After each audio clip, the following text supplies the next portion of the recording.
それでは時間になりましたので、講演会を開始します。Okay. Yeah, put here. 本日はですね、国際セミナー、大学院総合生存学館国際セミナー兼ですね、宇宙総合学研究ユニットの宇宙セミナー、宇宙学セミナーを兼して、本日はですね、すいません、マイク今入れ直しました。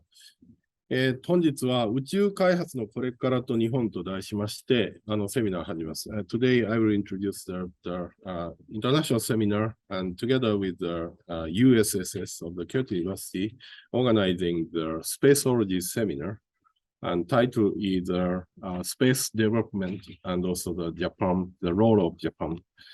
で、ここに今シェアされている、この講演会のパンフレットですが、本日はですね、NASA のアジア代表、ガービー・マッキントッシュ氏と、今度ですね、世界最初の宇宙旅行者100人に選ばれた、稲波氏のですね、お二人の、非常に重要なゲストを迎えて、講演会を開催させていただきます。このガービーさんのですね、経歴ですけど、彼はですね、マサチューセッツ州のノースイースタン大学で学士号を受理して、カリフォルニア州のモントレー国際問題研究所で大学院を、修了されています。NASA に、就職されてからですね、例えば、インドとの月面、月探査機チャンドラヤーン1号の協力など、サポートされて、またですね、日本に、アジア代表として就任されてからですね、実は京都大学には4回、あるいは5回来られております。そのうち、非常に重要なセレモニーとして、NASA の長官がですね、この 2月に訪問された時にですね、彼がですね、事前にいろいろアレンジをしていただきました。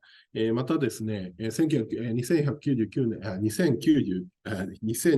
年に NASA のチーフサイエンティストのジム・グリーンさんが見られた際も、彼がその京都大学への訪問をアレンジしていただきました。それで、NASA のスポークスマンとしてだけではなくて、非常に日本語が堪能でですね、日本文化にも非常に造詣が深い。日本語も、漢字が読めるということで、非常に親しみやすい方でございます。続いてですね、この稲見さんですが、2005年にですね、有名なバージン・ギャラクティックスの宇宙旅行に申し込んでですね、世界最初の宇宙旅行者100人に選ばれました。で、間もなくですね、バージン・ギャラクティックスで宇宙旅行が始まる時の、第一項。で、彼はですね、もし宇宙に行かれることになるとですね、世界で初めて、ご自身で紹介されると思うんですけど、障害を持った方が宇宙に行くということで、非常に歴史に残る、ことになると思います。で、ちょっと、パワーポイントを、動かさせていただきます。で、講演者紹介です。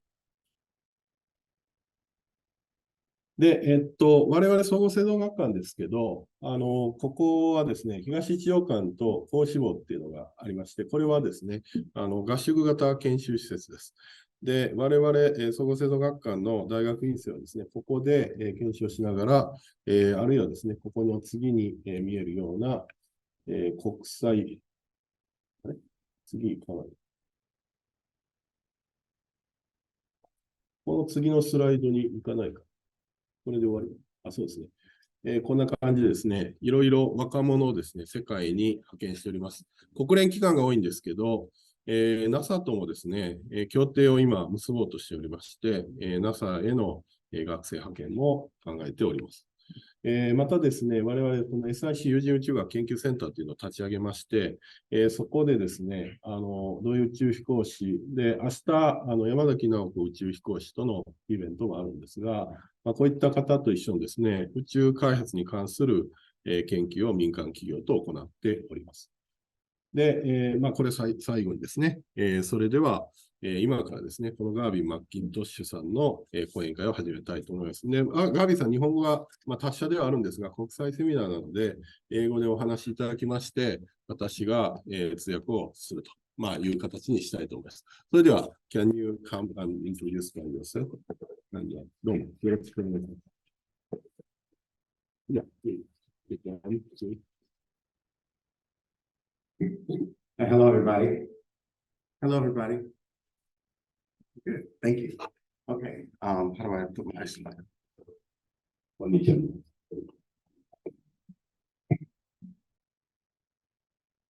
So I'm very excited about being back here at Kyoto University.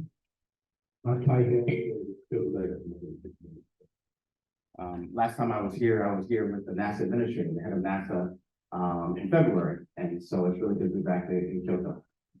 2月ですね、NASAの局長さんと一緒に見えたのが最後ですけど、その時以来ですね、京都大学にいつも戻ることを考えています。And this is probably my last visit in Japan as a NASA representative.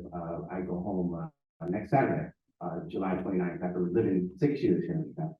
彼は6年間ですね、日本でNASAの代表を務められてですね、これが多分最後の京都訪問になっています。というのはですね、29日にですね、アメリカにご訪問の予定でございます。それからワシントンです。So I will talk a lot about my 6 years as a NASA representative here in Japan in my presentation. 6年間ですね、NASAの代表としての活動を紹介しています。Okay, so sorry, this was in Japanese, and this is a little bit about who I am. 私のどんな人間かというのがよくわかると思うんですが、These are my 2 kids, Anya and Grayson. アニャンとグレイソンという2人の子供でございます。How old are they? Oh, Anya is now 13 and Grayson is 10. 18歳と10歳の2人です。And Grayson wants to be an astronaut. グレイソンさんを中心として。And I was a former football player in college. Quarterback. Northeastern University. The Northeastern College ではなんかフットボールの選手だったという。Unbelievable. And I love speaking across, and that was at here in Kansai. I think that was at Doshisha University, not too far away. 同志社大学ですね、関西でこういった時の作品ですね。私、関西大学です。Okay, so a little bit about NASA. NASA has 4 main areas of research, or 4 things that NASA focuses on. NASA はですね、NASA について話したいんですけど、NASA は4つのですね、重要なエリアがあります。NASA はこの4つを非常に重要です。Many people don't know that NASA really does aviation research. That was what NASA was before we did space.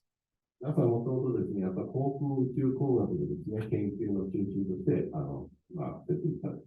The most famous at NASA is human exploration. This is all the things we do to keep people safe when they go to space. で、やっぱり有名なのは宇宙の有限宇宙活動でございます。これがですね、宇宙に人を送るということが NASA を一気に有名にします。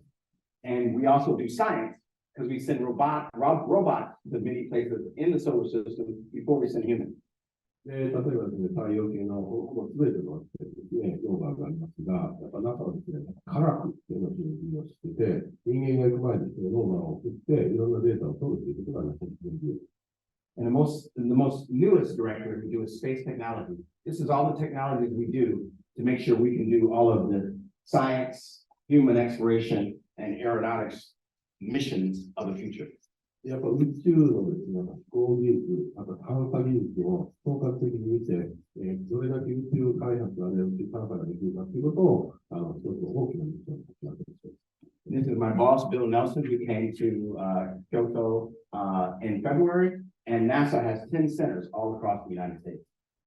これがですね、ビル・ネルソン長官と言っている2月の11日に京都大学で行いました。NASA はですね、10のセンターをアメリカに持っています。So this is the center. This is where I work in Washington, D.C. at NASA headquarters in Washington, D.C. ワシントンにいるNASA 本部ですね。これが私が働くことになる。But you see, you have centers all across the United States, in Florida, in Texas, in Alabama, California. So we're all over the United States. アメリカですね、フロリダ、テキサス、アラバマ、カリフォルニア、アメリカ全土ですね、このようなビルのセンターを持っています。Oh yeah, and this is where I return next Saturday.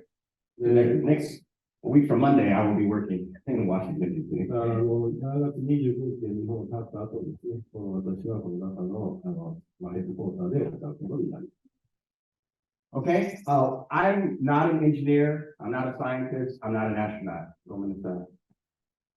私私はですね、科学者でもないし、エンジニアでもないし、宇宙飛行士でもありません。ごめんなさい。ただのサラリーマンです。But I work in the International Relations Office. だけど私は国際関係の職務でございます。And NASA only has 3 positions at embassies in the world. NASA はですね、世界中でですね、その大使館で3つだけポストがあります。We have the NASA European representative in Paris. His name is Matt. We have the NASA Asia. I cover Asia, and I'm in Tokyo, Garvey McIntosh. We have the NASA Russia Moscow liaison, and we have a person in Moscow. So we only have 3 people living abroad in the world. I didn't know that there is a Moscow office. NASA はですね、ヨーロッパにですね、マックという方が代表です。で、アジアとですね、アジア代表は私、が出ます。One more week. で、ロシアにですね、このジョンという方がいます。Yeah, Garvey, I thought you should have that. But yeah, so we only have 3 in the world. So, but it's been a big year.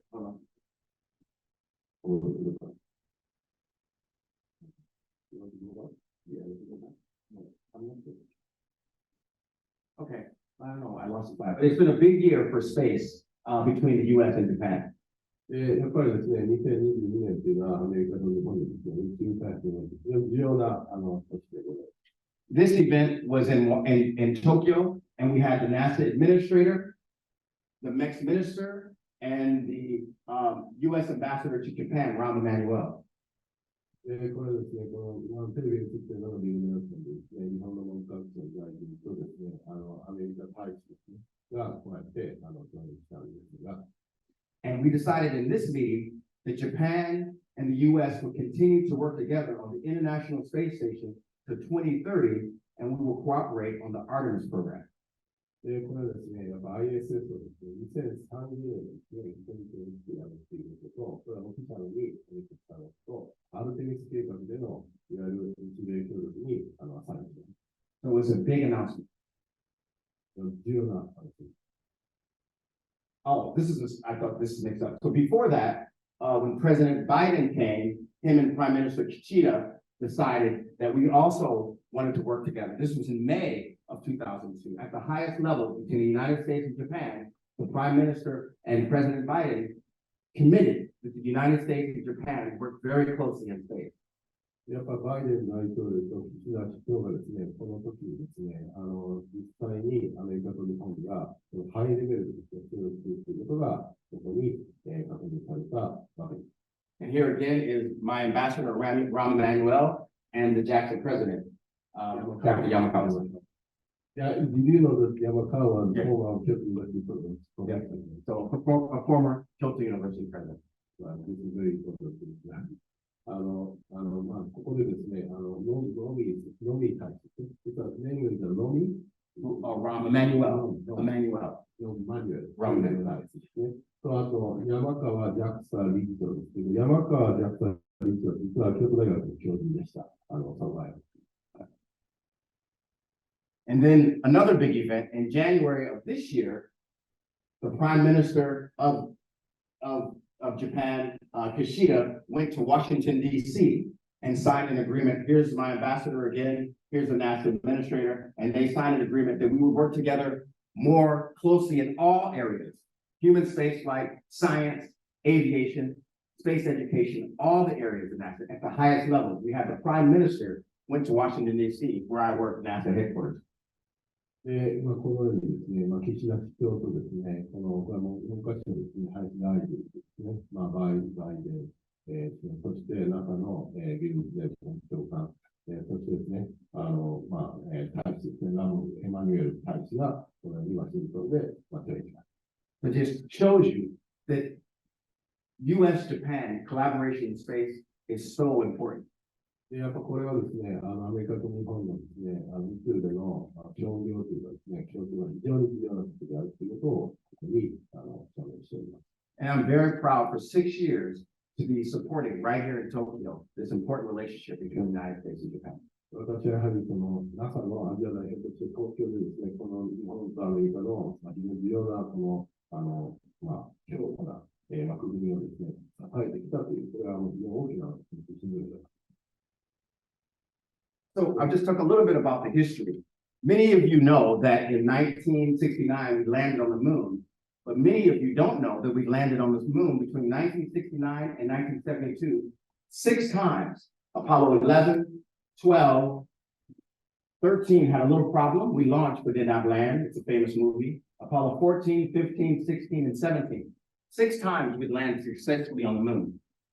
1969年ですね、アポロ11号が月に着陸したと皆さんご存知ですけど、やっぱり74年までなんですね、6回ですね、6回に着陸するということはあまりご存知ないと思います。で、アポロ11、12、13ですね、失敗して映画になりますけど、15の、15、17、あと16や17、16、17、これだけ実際に月に着陸をしているという事実は非常に重要です。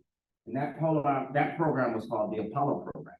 その時のプログラムがアポロ計画という名前で。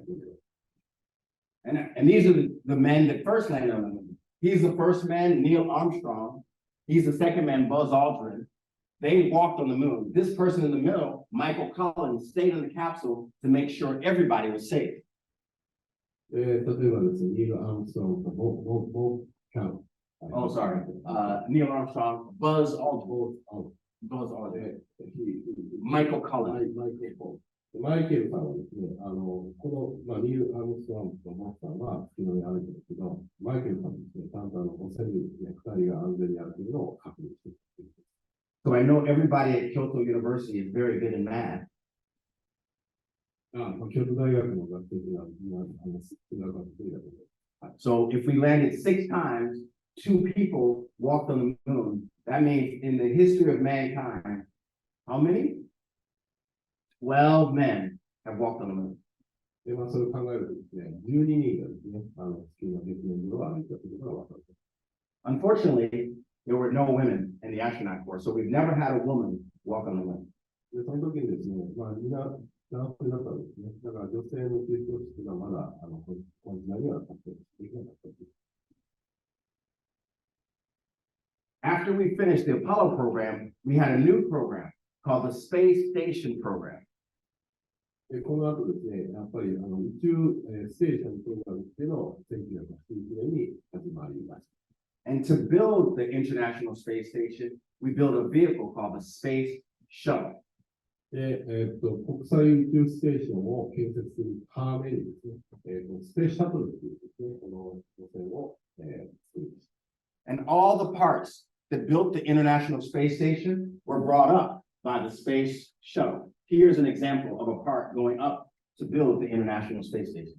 で、このスペースシャトルの宇宙バスですね、これが非常に有名なんですけど、これはですね、国際宇宙ステーションを実際に建てるための材料ですね、宇宙に運ぶ、そういった路線であったり。And here's a video. Right there it is.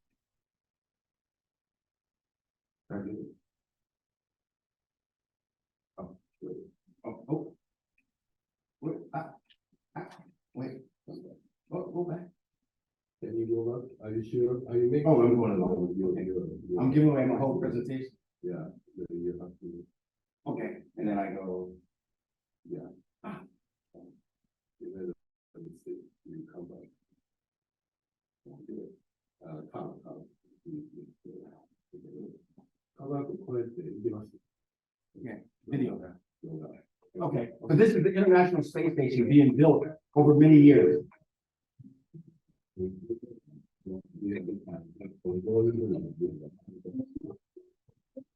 Dance.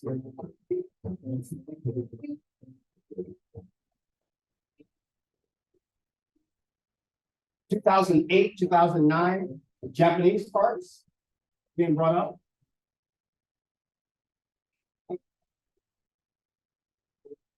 Ball right here. 3 missions brought up people right here. Here's a Japanese flag.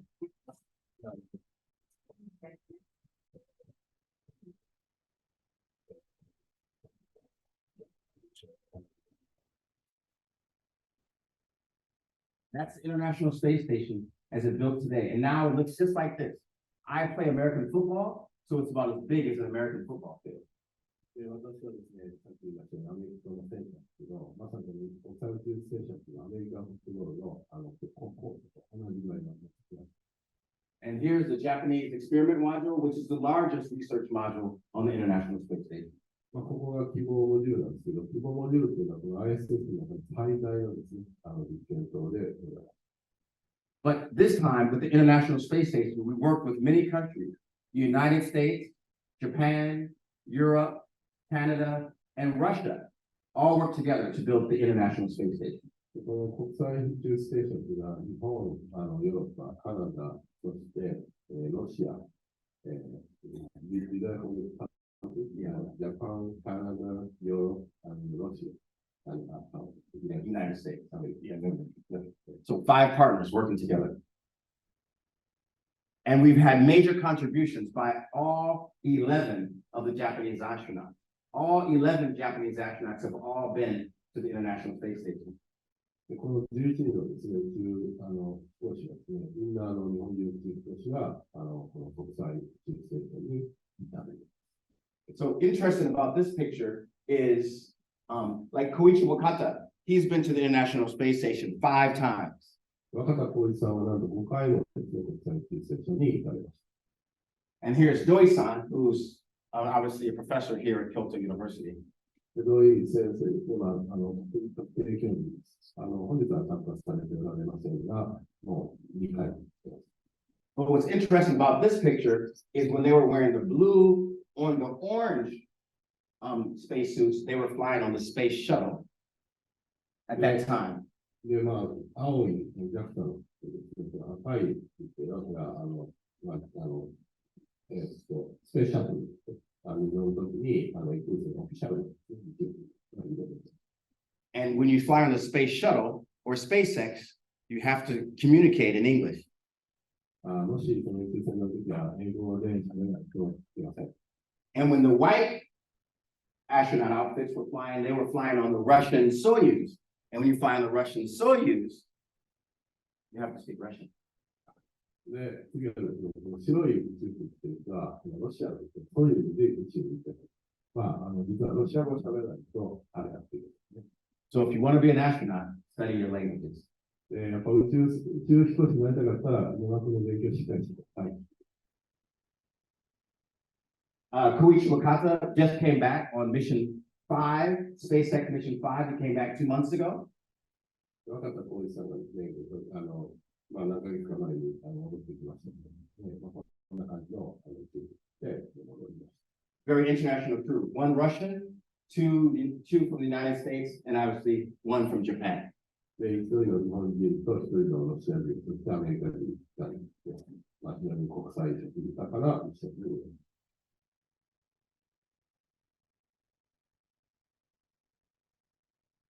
And my job, I get to interact with the astronauts often. Here are 7 of the astronauts for the 50th anniversary for the Apollo. There's Furukawa-san, Shikai Onishi-san.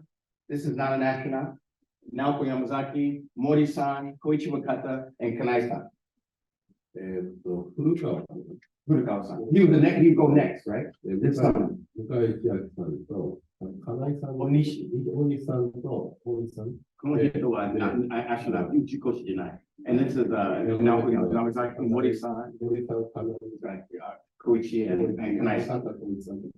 Yeah, so very famous astronaut and very productive.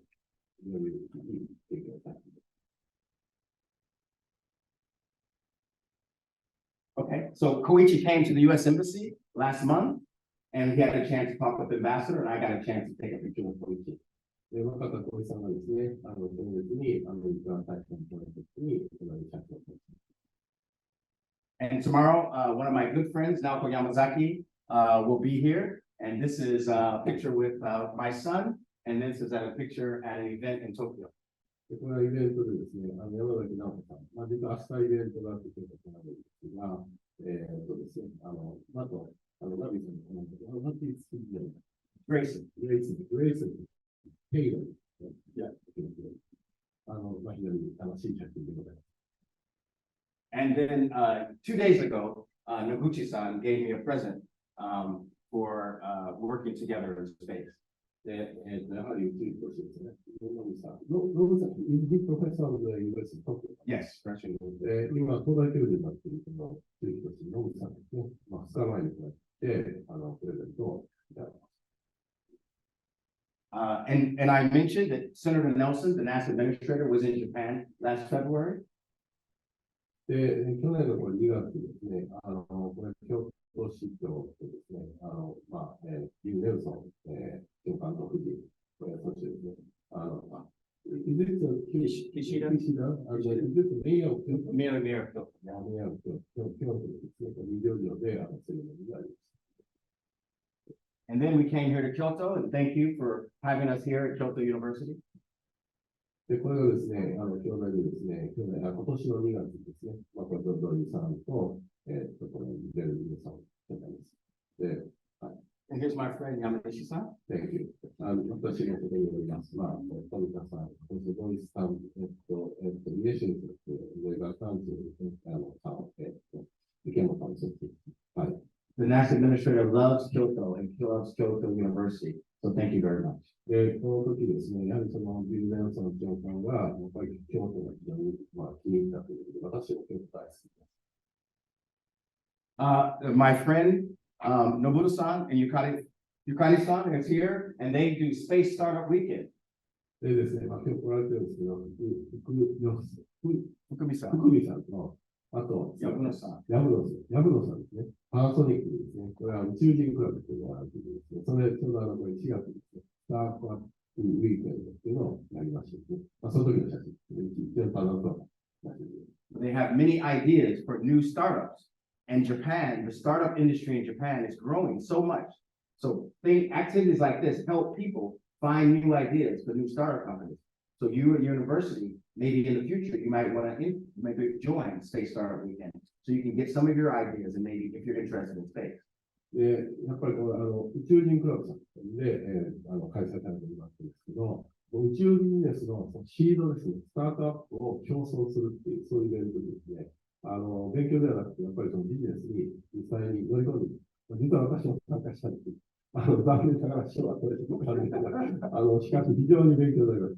で、これ、ぜひですね、京大の学生さんもですね、来年はこれに挑戦していただければなと思います。And Fukumi-san and I have a lot of fun. She beat me in arm wrestling. She's very strong. Oh, she beat you? You can see right here, she's winning. I can't be powerfulですけどですね、ピオさんですね、入れるも強いですけど、これがスタートアップですね、これはパナソニックの大阪の新しい会場で開催されます。And Inami-san, who will talk next, is there every year. And here's my friend Yamanishi-san and Inami-san. And Inami-san is obviously a famous person who had launched last year. So we took a photo here at Space Startup Weekend. この稲見さんですね、ちょうどこのスタートアップウィークエンドで来られてですね、実はこの次のスピーカーがいるんですけど、実は私も参加しておりまして、この次さんですね、稲見写真を非常に楽しい思いをさせています。He's much more handsome than me. So he's very cool. So you are competing with him. Yeah, I can't compete with him. で、稲見さんはですね、実は、宇宙ファッション雑誌、宇宙美容雑誌の今月表彰された後で、非常にこの、タレンティックな方ですね、今、私の最大のライバルです。今、競争して。So, as I mentioned before, the Artemis program is NASA's program to return to the moon. It's our next big mission. アルテミス計画の話も言いたいですけど、アルテミス計画というのは我々がもう一回月に戻るという大きな計画です。そこでこの写真を。And through Artemis, we want to return to the moon. But this time, we want to have the first woman and the first person of color land on the moon. And we want to have many countries involved, like Japan and other countries. やっぱりそのアルテミス計画っていうのはですね、今まで白人のですね、アメリカ人の男性が着陸に歩いてるんですけど、今回初めて女性、また有色人種ですね、日本ももちろんラボレートも一つなんですけど、そういう大きなミッションを掲げています。And we had our first Artemis 1 mission that was very successful last November, a 26-day mission. with no people on board. It was a test mission, but very successful. 去年ですね、アルテミス1というですね、これは人は乗ってないんですけど、26 days? 26 days. 26日間ですね、月に行って周回して帰ってくるという、こういうミッションをですね、成功に終えることができました。And we had two small satellites, CubeSats, built by University of Tokyo. So maybe in the future, we can have Kyoto University participate in future Artemis missions as well. ですね、この時に東京大学がおもてなしたですね、APS というですね、こういう2つのですね、衛星を、兄弟からもですね、ぜひこのミッションで頑張っていきたいと思います。Okay? Yeah, no. So the mission, the rocket we use is called the Space Launch System, and it is very similar to the Space Shuttle, except for it's not reusable. We only use the astronauts come back in a crew capsule. So it's similar to the Space Shuttle, but the Space Shuttle, we came back in the same vehicle. Space Launch System, the astronauts will come back in the crew capsule. ですね、SLS というスペースランチシステム、これで作っていただきます。スペースシャトルというのは、このシャトルので戻ってくることができるんですけど、スペースランチシステムで上のカプセルで戻るんですけど、大半のものは一回しか使えないという。And this was a picture from Artemis 1, a selfie. This is a camera on top of the Orion spacecraft on top. And you can see both the moon and the Earth in the photo. It's the furthest out a spacecraft has ever been in space. This is moon and Earth. That is excellent. で、ここはですね、セルフィーですね。で、アルテミス1ですね、ちゃんと自分で自分のカメラに自撮りをしたんです。そしたら、月と地球が並んで写っているという、こういう写真で素晴らしいです。And so we have a very robust and integrated program with a lot of stuff. We have a new rocket, we have a new capsule, we have a human landing system, we have a small space station built around the moon, like the International Space Station, and we're going to build a camp on the lunar surface. So we're going to be very, very busy in the Artemis program. アルテミス計画というのはですね、やっぱこのスペースランチシステムがあって、そしてオライオンのですね、宇宙船があって、そして人間の着陸システムがあって、そしてゲートウェイステージ、別名のですね、アグランジアンポイントをルートにするようになって、そしてですね、アルテミスベースキャンプという月にですね、して、こういった統合的なですね、計画に支えられている。And Artemis 2 was coming up soon, next year, and we will go around the moon. We will not land yet. There will be a test mission, but we'll have 4 astronauts on board. 次にですね、is it in the 2024? いや、来年ですね、アルテミス2が行われます。それは4人の宇宙飛行士です。月面に着陸はしないんですけど、その宇宙船に乗って月を周回するという。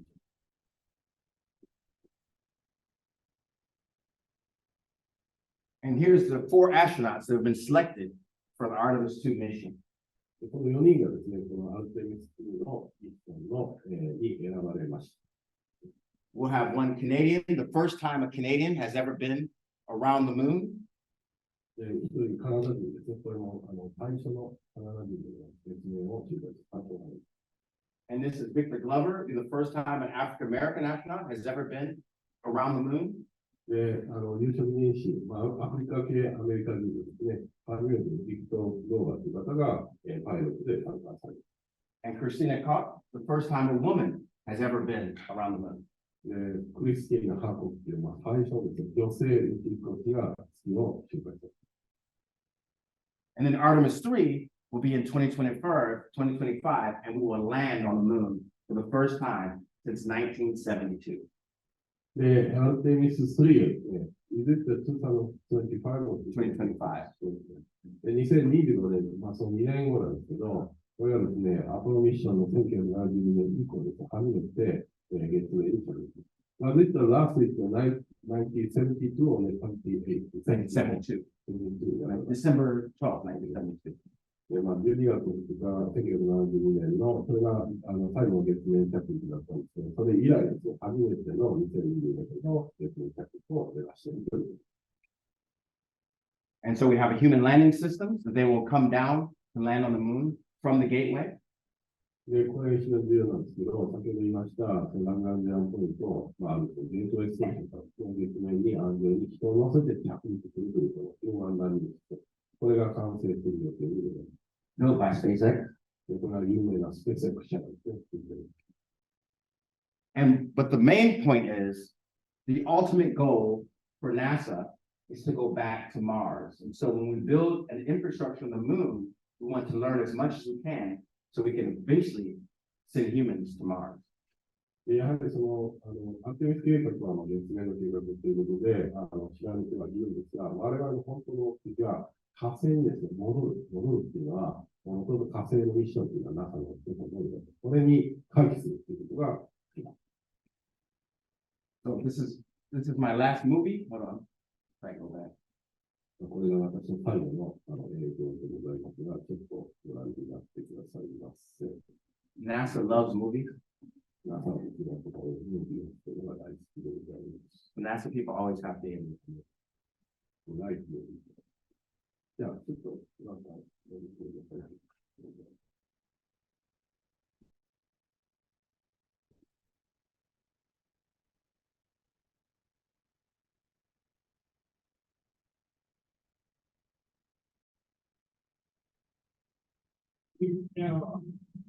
Pioneers, stars, sailors, and adventurers.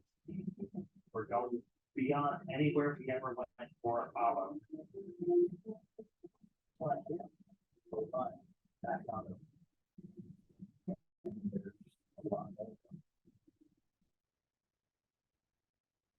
Our destiny is always to go and see what's further and what's next. We're actually metal being dense, shapes, forms to build the things without you. We are going. This is reality. NASA is at a historic inflection point, poised to begin the most significant series of science and human exploration missions in over a generation. Astronauts will live and work in deep space and will develop the science and technology to send the first humans to Mars. I'm really looking forward to all the science we'll conduct on the moon. The samples will bring back the knowledge we've gained from understanding the lunar environment better than we ever have before. The more nations and companies at the moon, the more we learn, increasing our capabilities while strengthening things like beyond that. We are going to the moon to learn about other planets with the folks involved. Let's go.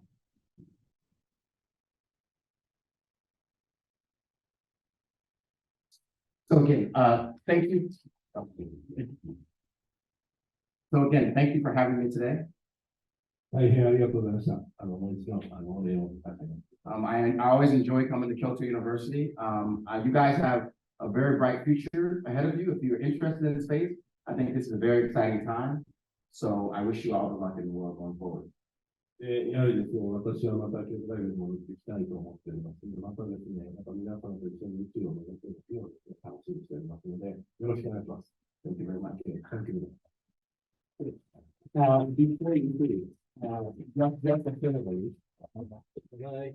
Yes, sir, because I have already been, yeah, this is present for you. We can listen to you from this. で、ちょっと我々がですね、最近出したこの人間中学っていう本を、プレゼントさせていただきます。あと、総合テロ学科のですね、パートですけども、私、Thank you very much. Thank you very much. Thank you.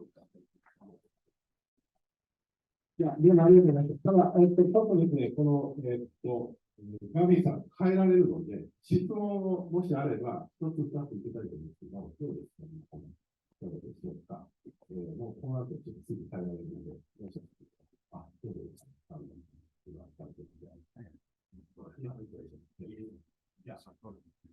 Okay. Can you reply again? Go ahead. Yeah, please. Mike Lava. Mike, why?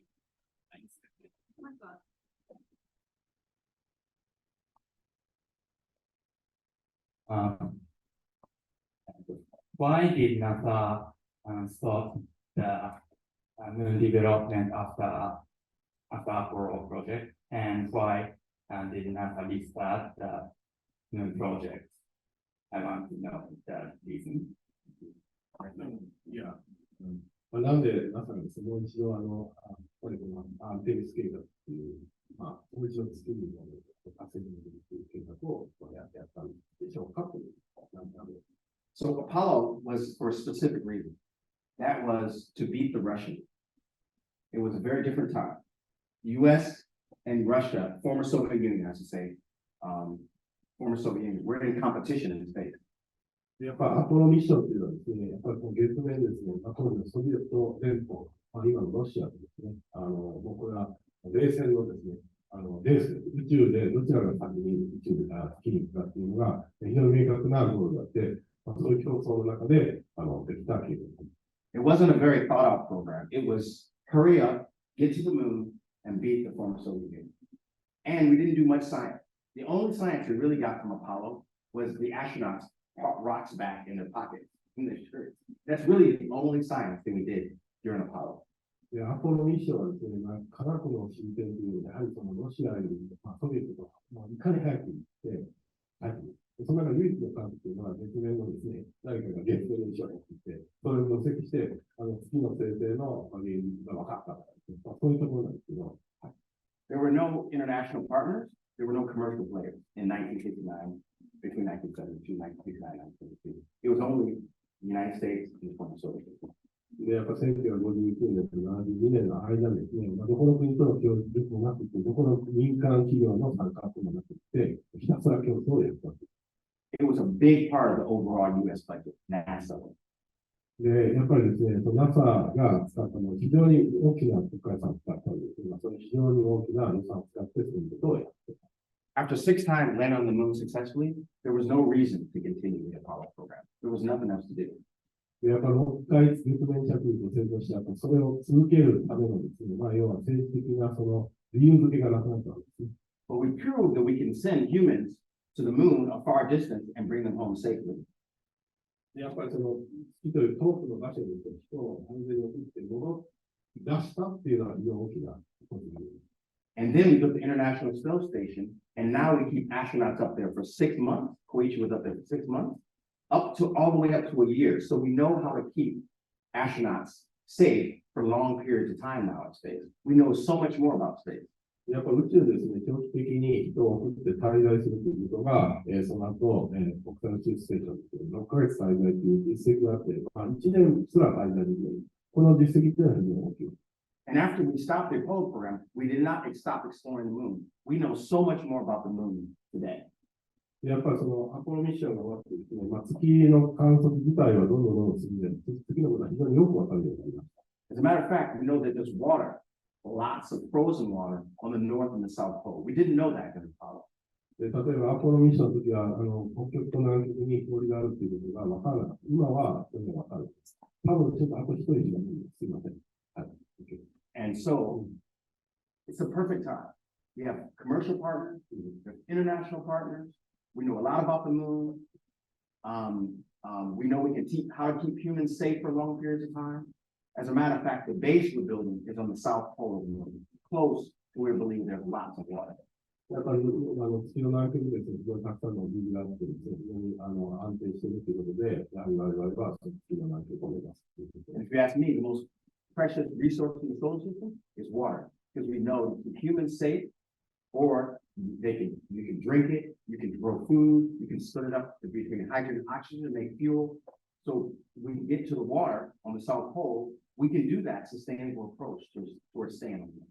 やっぱその月面でその水があるということは水でですね、もちろんその体温が作れるし、やっぱ水を飲めるし、かつですね、電気分解して酸素と水素が作れる。これによってですね、月の長期滞在のか。So now, in my opinion, is a perfect time. で今は最もふさわしい時期になると思います。Maybe you can get the next one. じゃ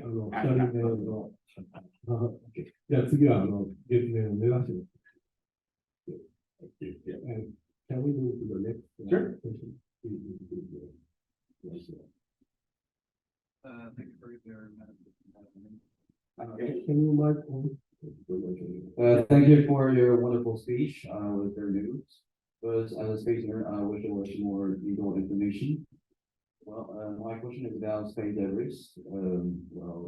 Does NASA have that's a big solution about the space safety.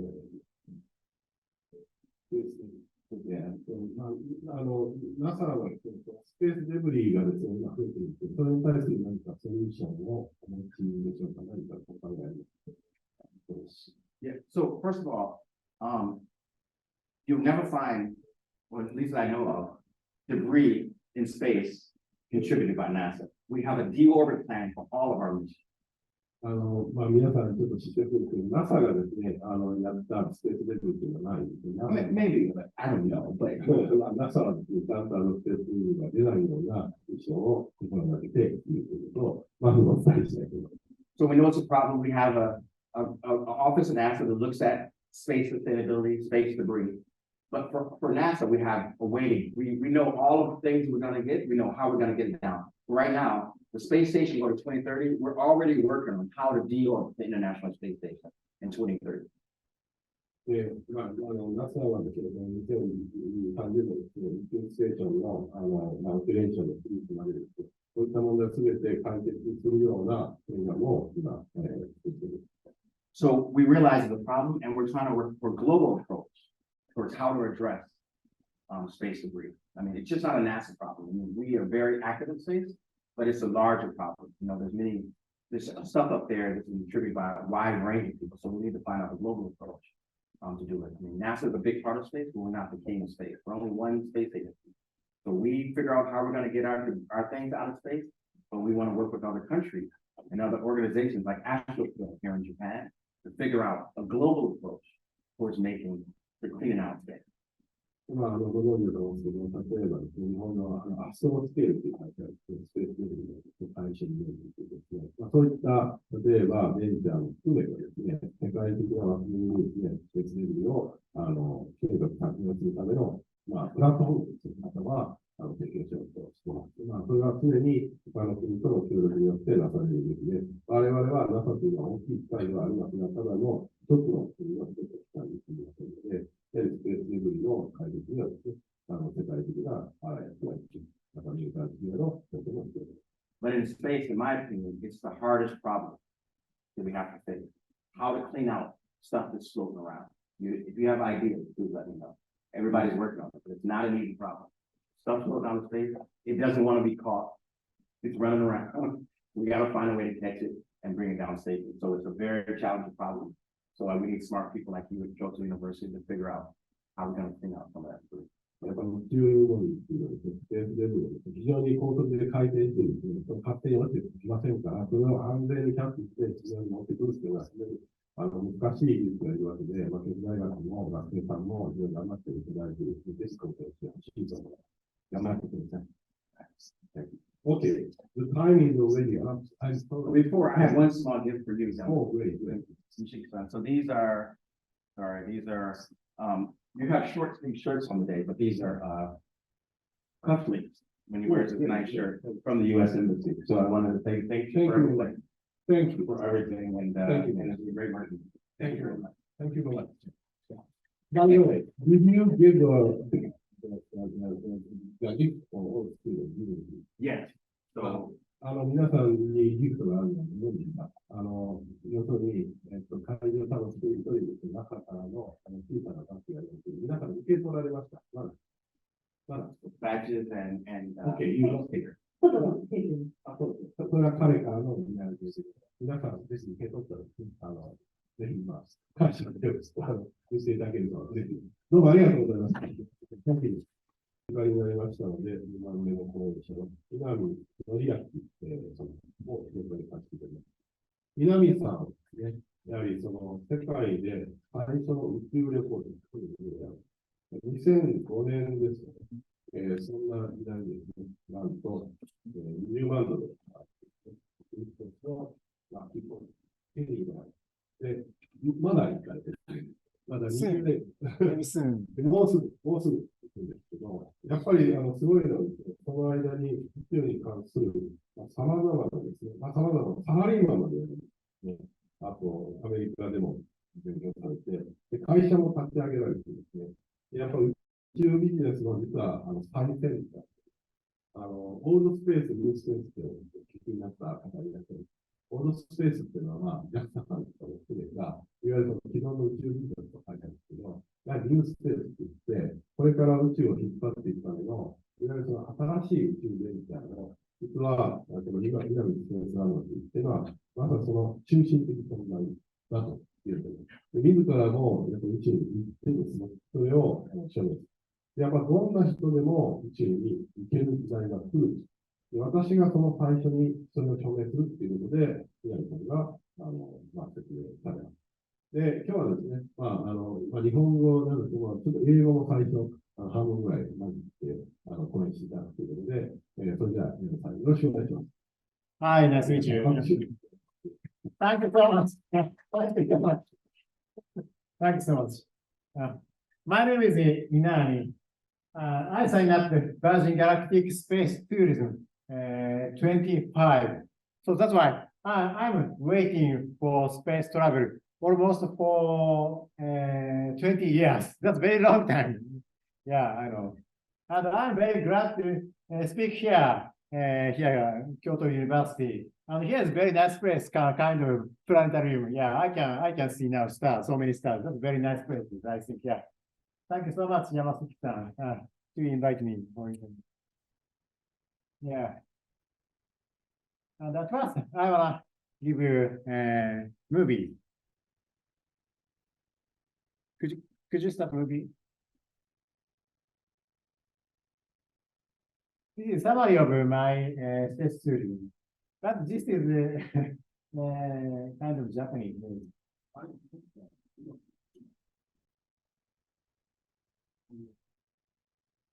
Now I'm challenging to the spaces, so that's why I know I have so many difficult times. So that's why, yeah, I know we have so many troubles, so that's why. But I wanna challenge to go to space. Okay, now we are ready to start the movie, right? Could you start?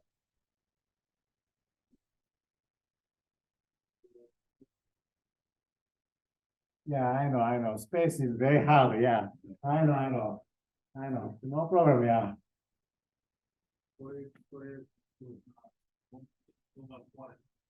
That's okay. Next slide. Okay. Yeah, because I know space is very hard. Yeah. We have so many troubles. That's okay. Could you start this movie? I have so many movies, so that's why. No problem. Yeah, just one movie. Okay, good. This movie is working. That's okay.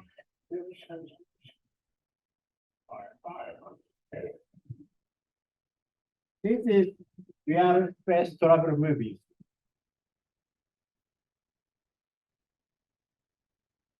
I signed up the Virgin Galactic, and this spaceship is Virgin Galactic CEO Richard Branson is riding this spaceship.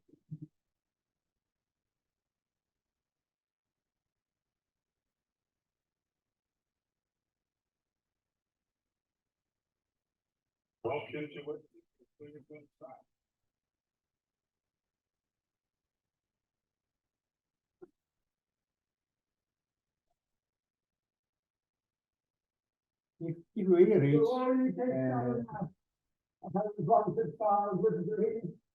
getting up to the stars.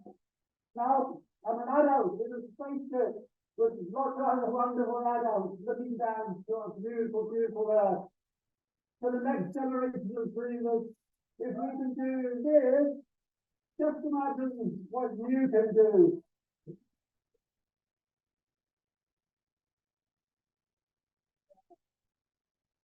If we go to space, in the spaceship, we can enjoy such a kind of zero gravity, and we can see such a kind of Earth and space.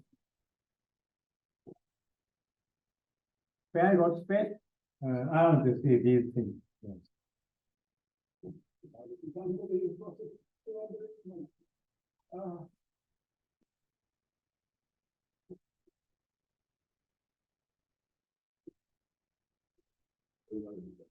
あ、そうですか。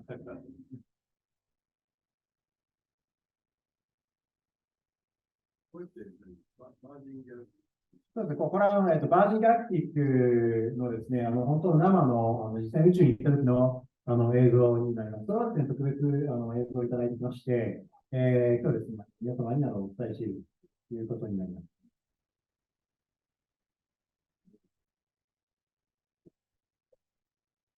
なので、実際に宇宙に行った時は、このようなですね、映像が本当に見えるということになります。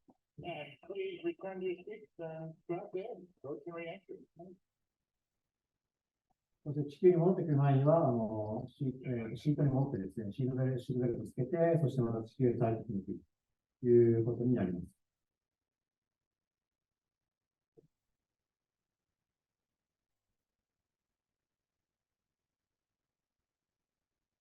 そして、映っているのが、私がですね、乗っていく、スペーシップ2というですね、宇宙船になります。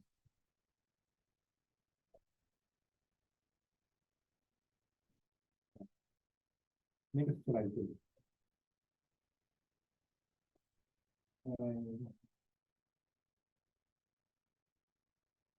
最初にちょっと私のですね、自己紹介をさせていただきたいと思うんですけれども、今日本語でもいいというお話がいただいたので、まず日本語で言いたいと思います。はい。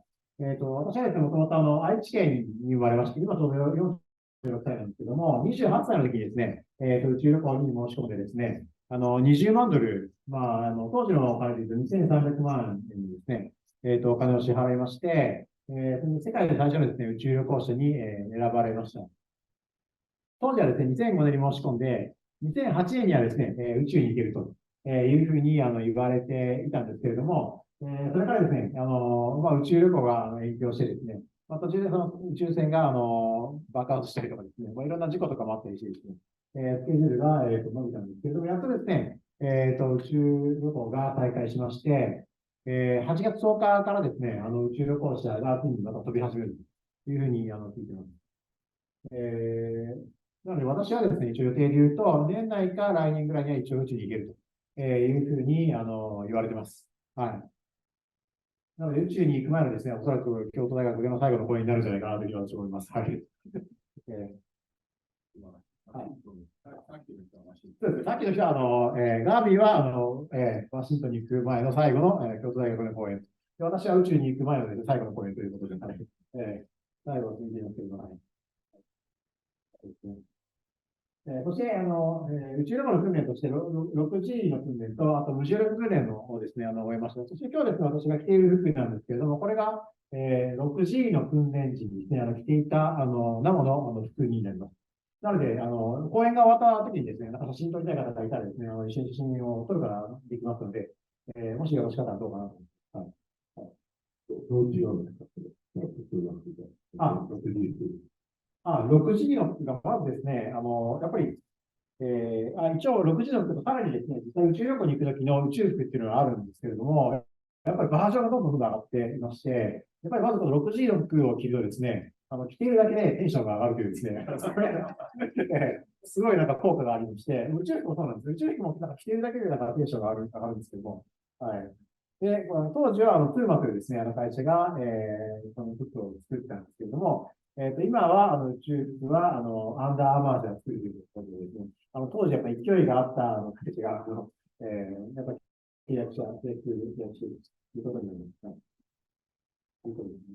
そして、私はですね、昨年、宇宙ベンチャーのですね、南スペースラボラトリーというですね、そういう会社を作りました。後ほど、弊社がですね、やってることもですね、お伝えしていきたいというふうに思っていますので、そして、一番右に来てですね、本の方も出版させていただきまして、今日ですね、5冊だけ持ってきましたので、今日ですね、先着順で、欲しい方がいたらですね、今、ちょっと控え室の方に多分、本が置いてきちゃったんですけど、立ち上げることができるかなと思います。はい。そして、今年から来年になる宇宙旅行についてというふうに思います。もう一個動画がありますので、動画をさせてもらいます。さて、ここからは N 社の注目したちょっと前にですね、テキストに出ていたものを一緒に持ってきたものになるんです。中一コースでも参加れない元サラリーマンの男性が来年2300万円の宇宙旅行に飛び出す予定です。一体どんな方なんですか？ 2021年、日本の民間人として初めて国際宇宙ステーションに滞在した実業家の前の方にいるです。そして、また一人、日本人が宇宙へ旅立とうとしています。宇宙旅行はやっぱり不安で怖いけど、好奇心をしたとしたらどっちが勝つんですかというふうな感じに聞いてみたんですね。そしたらやっぱり自分の中で好奇心があったと思うので、愛知県出身の南のリエさん。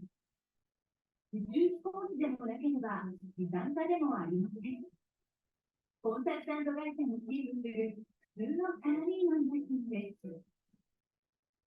南さんは2005年にアメリカの宇宙旅行会社が募集した宇宙旅行に申し込み、日本人枠に見事当選しました。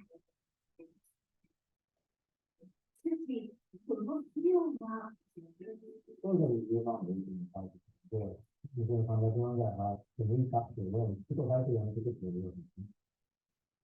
2300万円という金額に悩んだ末、給料も貯金もすべて見込み、宇宙へ行くことを決意。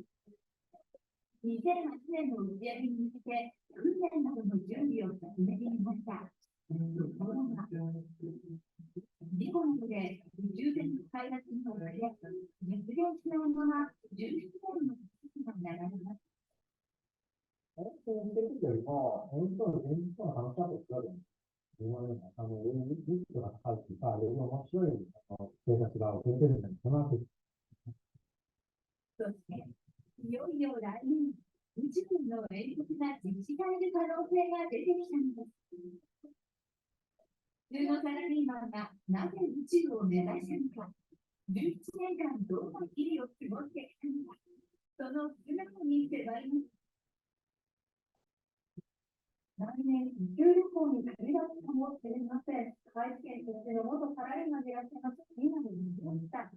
大学時代に宇宙物理を専攻されていました。もともと交換学会社のに勤務されていたということで、この2005年です。バージン・ギャラクティックという会社が主催している宇宙旅行に応募して、宇宙旅行にできるかもしれない1人の候補者のうちの1人に応募したんです。その旅行の費用は2300万円、ご自身の貯金、投資などが無料にしています。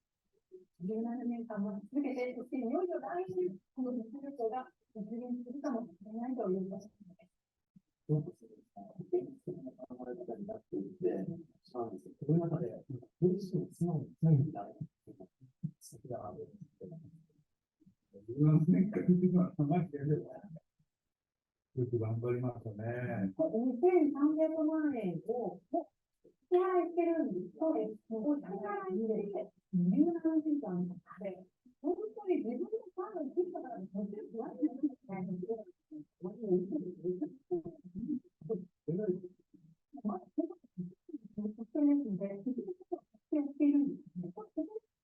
ファンとかになるかもしれないのそうですね。後に出てくる形になります。見えますね、これ本当に知れますよね。この来年実施されるかもしれない宇宙旅行、どんなものなのか見ていきます。宇宙船、まずは5分にで実施します。その後、上空15キロのところで5船から分離しまして、その後どんどん上昇していって、上空80キロのところで、およそ4分間の重力体験がそして地球へ帰還するという流れ、時間にして、およそ90分間です。90分間、2300万円を17年間続けていらっしゃいます。すごい。本当にいろんな賭けですよね。先ほど見てた発行あるプロジェクトによると、2040年までにすぐ生活圏を作るということで、もうちょっと待つこともできるし、でも2300万払ってる場合、一個も入る。次、もう一回行きたいことになるんじゃないですかね。もうちょっと回したりしたりとか。便利なわけ。この宇宙旅行に向けて、稲見さんに実は訓練も続いたんです。パラリン時代、わざわざ有給を使ってですね、6時宇宙力に入る訓練をしたり、こちらにいらっしゃいますね。無重力環境での過ごし方を訓練しました。念願の強さを今夜いけるかどうかが決まるんですね。ということで、次のスライドに行きたいと思います。ちなみにですね、先月なんですけれども、バージン・ギャラクティックのテストフライトが成功しまして、初めてですね、この時イタリア空軍がですね、実際バージン・ギャラクティックの宇宙旅行を購入して、お金を支払った商業宇宙飛行がですね、6月30日に成功してます。これちょうど先月なんですね。でそして民間人がですね、ついに8月10日から宇宙旅行に行き始めるということで、本当に私たちはですね、今本当歴史的な瞬間を今迎えているということになります。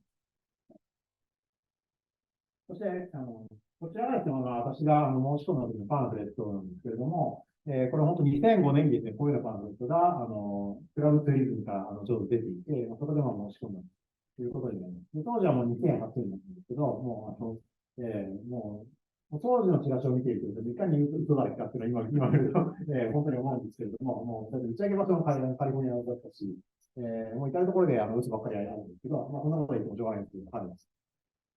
ということで、ちなみに当時はですね、スペースシップ1というですね、こういう機体が実際に宇宙に行って、それを改良してスペースシップ2というのを作りました。で、よく見ると、この辺りがですね、もうなんか、表面が剥がれているんですけれども、実際にこれ宇宙に行った後に撮られた写真なんですけれど、やっぱりスペースシップ1もですね、実際宇宙に行った時には、この機体の表面がですね、だいぶ剥がれていて、やっぱり危険な宇宙旅行だったっていうのはですね、やっぱり当時から言われているんですけれど、これ実は反対側から見るとですね、このゼロって剥がれているのがもっともっと剥がれていて、結構ひどく剥がれているんです。一応それは見えないような形で、こちら側を見せているんですけれども、一応宇宙旅行者にはですね、ちゃんとそれが見せていただいてですね、やっぱり宇宙旅行に行くのはちゃんと危険だというのをちゃんと教えてくれる。申し込んだ後に教えてくれる。いうことになります。はい。ということですね。この辺はちょっと出してくれたので。ということですね。そして宇宙に行くとこういうようなですね、景色を見る。こういうことになります。やっぱりアメリカのスペースポートは、ニューメキシコ州なんですけれども、やっぱ砂漠から飛んでいくので、見える景色も、やっぱり砂漠なんですね。日本ではスペースポートが今ですね、4つ作られているんですけど、やっぱりどこもですね、自然が多いところに作られているので、やっぱり日本からですね、宇宙に行くときは、やっぱりもっとですね、自然が多いような映像になるので、やっぱり日本がですね、スペースポートを作って、そこから宇宙に行くっていうのは絶対ですね、国家戦略的にもすごくいいんじゃないかなということです。そして、この図がですね、6G の重力訓練の図になるんですけれども、実際この小さい部屋があるんですけれど、この中に入ってですね、そしてこれがぐるぐる回るというような形で、6G が行われました。で、その時に着ていた服が、私が今着ている服になります。はい。このような形で、6G があったんですけど、実際、また今日もですね、動画の方を持ってきましたので、もしよろしかったらこれ動画撮影できますか？変わるっていうか、ち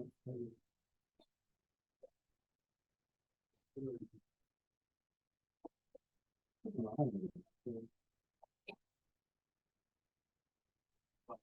はい、割れてる。ということで、お楽しみはまた次回ということで、はい。はい。そうです。宇宙はやっぱり目指すいろんなトラブルがあるということで、はい、その乗り越えてですね、どんどん続きたいと思います。ということです。はい。次、スペースポートの、写真なんですけれども、スペースポートのですね、滑走路に行く前はですね、この滑走路が、この通路がですね、宇宙旅行者が実際に出ていく通路になるんですけれども、天井にはですね、ミラーがあってですね、宇宙飛行士がちゃんとかっこよく映るような工夫がされているというふうに聞いてます。これはニューメキシコでどこですか？これニューメキシコのスペースポートなんですけれども、ラスクルーテスから近い、30分ぐらい車で行ったところにあるんですけれども、サンタフェとかも近いです。はい。ただ、周りはもう完全な砂漠になってまして、一応、私が宇宙旅行に行くときは、家族とか友人とかをですね、スペースポートに招待できるというふうに言われてまして、通常は完全に柵に覆われていて、普通の人は入れないようになっているんですけれども、友人であればですね、今日は皆さん会場に来ている方であればですね、一応入れるようにしたいなというふうに思っているので、もしも私が宇宙旅行に行くときにですね、私の宇宙に行くフライトで見に行きたいというので、ちょっと変わった方がいたらですね、連絡いただければ、はい、参加できるようにしたいと思います。これはスポーツのまともなですね、イメージになっています。であと、重力訓練だけで、無重力訓練の方もやってまして、それはこれでですね、飛行機に乗ってですね、この飛行機が落ちるなんということをやって、重力訓練をやってきました。はい。ということですね。やっぱり無重力訓練はですね、すごく私、やった方がいいなというふうに思ってまして、普段皆さんってやっぱり重力の中で暮らしているんですね。一重の中で暮らしています。それが重力がなくなるとどうなるのかということで、本当に普段のですね、しがらみがなくなるようなですね、そういう感覚になるので、無重力訓練を体験するとすごい楽しいんですね。なので、一回体験するとまた、無重力訓練をしたくなるというようなですね、そういう面白さがあるので、皆さんにはぜひですね、体験してほしいなというふうに思っているんですけど、最近この無重力訓練のですね、値段がどんどん上がってまして、昔なんか40万ぐらいで日本からもできたんですけど、最近アメリカとかで100万円を超えるような金額を払わないといけないという形になっているので、早めに体験してもらうといいんじゃないかなと思います。それからですね、こちらの写真がですね、2005年にですね、宇宙旅行に申し込んだ人たちが、集まった時の写真になります。当時ですね、2005年に申し込んだ人の中でも、私が最年少、だったんですけれども、やっぱりね、集まってみると、みんなも当時からというと、本当にもう、時間がだいぶ経ってるんですけれど、宇宙旅行に申し込んでから、みんなが言うのは、やっぱり若返ったっていうんですね。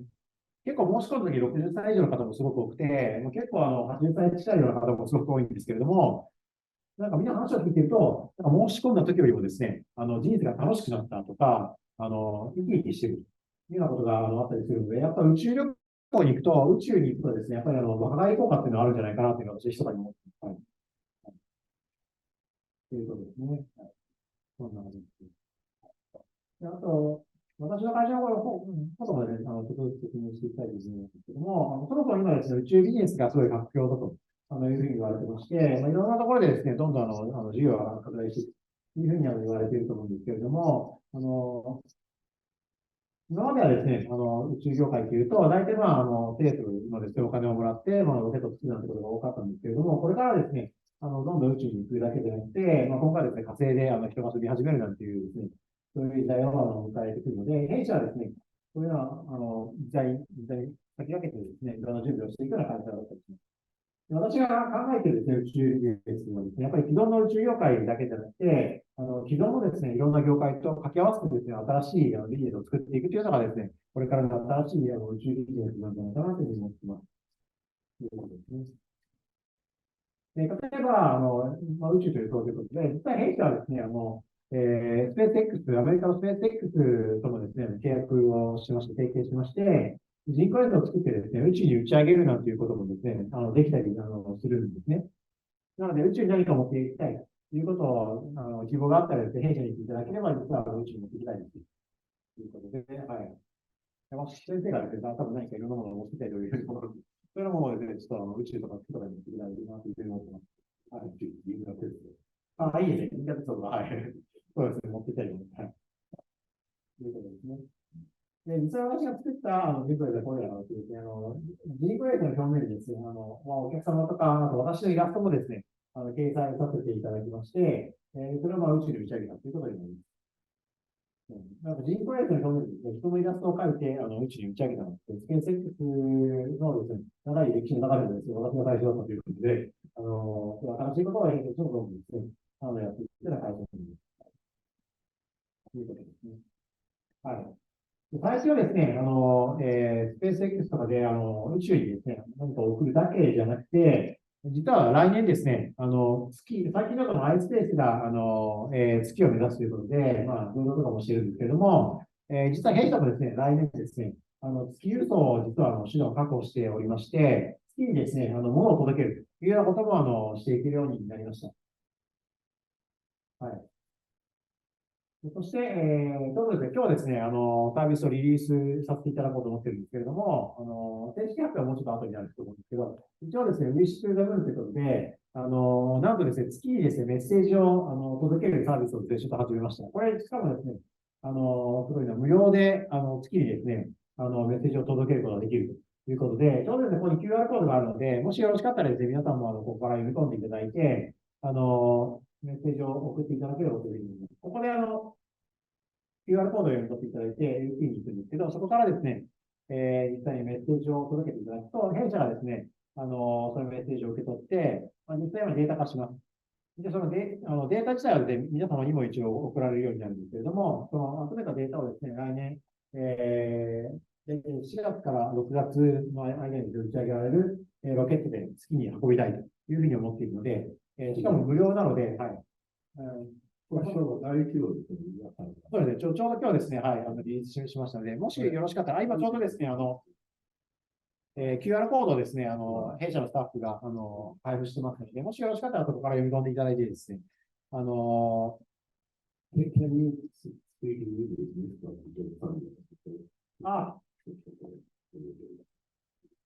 This is my company's special merchandise. Wish to the moon. This is so-called you can send the message to the moon. Yeah. So that's why if you can, could you read from this QR code and then apply and send the message. Yeah. After that, next year you can send to the moon your message. That is amazing. This What is kind of how many texts you can send? how many text? That text is not so long. Almost 100 letters. ツイッターみたいな。そうです。大体はい。そんなに大きく。今日初めて。そうです。そして、ぜひちょっとお願いしたのは、今日初めてリリースしたので、ちょっと感想が欲しくてですね、ウェブサイトを見たときの感想だとか、実際 LP を使ったときの感想だとか、あともっとこういうふうにした方がいいとかですね、そういう感想をぜひちょっと欲しくてですね、そういうコメントをちょっといただければなというふうに思っています。で、今後ですね、弊社の商品をより改善してですね、ちゃんとリリースしていきたいなというふうに思っていますので、はい。よろしくお願いします。一応無料のサービスなので、はい。ぜひ皆さんも使っていただければなというふうに思っています。そして、この、送ったらですね、皆さんもですね、好きにメッセージを送れますよということがですね、これから言えるわけですね。私も20年前にですね、宇宙旅行に申し込んで、それからですね、宇宙旅行に申し込みました。というようなことをずっと言ってきてるんですけども、これから皆さんもですね、好きにメッセージを届けましたということが言えるようになるということで、そういうスペシャルなサービスをですね、今日皆さんにプレゼントしたいと思います。はい。よろしくお願いします。はい。I have one more movies. Could you start movie? あれ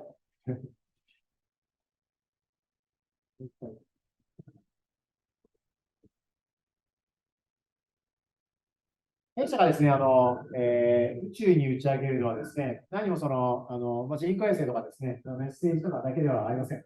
なんとですね、生のうな重です。これもですね、打ち上げることが実はできまして、はい。これちょうど2年ぐらい前かな。この新田のですね、うなぎ屋さんからですね、実際お金をいただいてですね、お客さんを見つけて、こういうですね、うな重をなんとですね、宇宙に打ち上げました。うな重です。生です。本物です。これちゃんとですね、打ち上げる前にですね、うなぎの種をしっかり見てですね、光が入ってくるようにちゃんとしてまして、こんなことするのかっていう感じなんですけども、これ本当これ日本から打ち上げてますが、日本のですね、2回打ち上げまして、新潟沖とですね、茨城のあたりから打ち上げまして、で実際これ気球を使って宇宙に行きました。そして大体高さ的には34キロぐらいなので、なので本当に宇宙かって言われるとちょっと宇宙ではないんですけど、こういうふうにですね、本当に宇宙に行ったようなですね、そういう映像が見られるということで、これいくらぐらいなんですかね。一応、弊社のサービスとしては、もうちょっとこれは一応今1000万ぐらいでやらせていただいているので、単純に打ち上げるだけじゃなくて、さらにマーケティングとかもやってるんですよ。売り上げを上げるところまでやっていくので、この時このうなぎ屋さんが大体2億円ぐらいの売り上げが上がったので、1000万使って2億円上がるみたいな、売り上げが上がるみたいな感じなので、もう費用対効果抜群です。はい。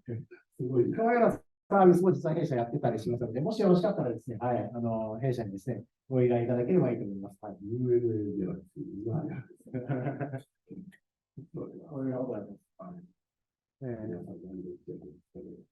そうですね。で、実際、打ち上げたらですね、このうなぎがですね、やっぱ宇宙に行ったら、やっぱ凍ってしまいまして、まあ、表面見るとわかると思うんですけど、なので、地上にあった時とちょっとやっぱ見え方が違ったと思うんですね。これちゃんと映像を撮ってるわけですね。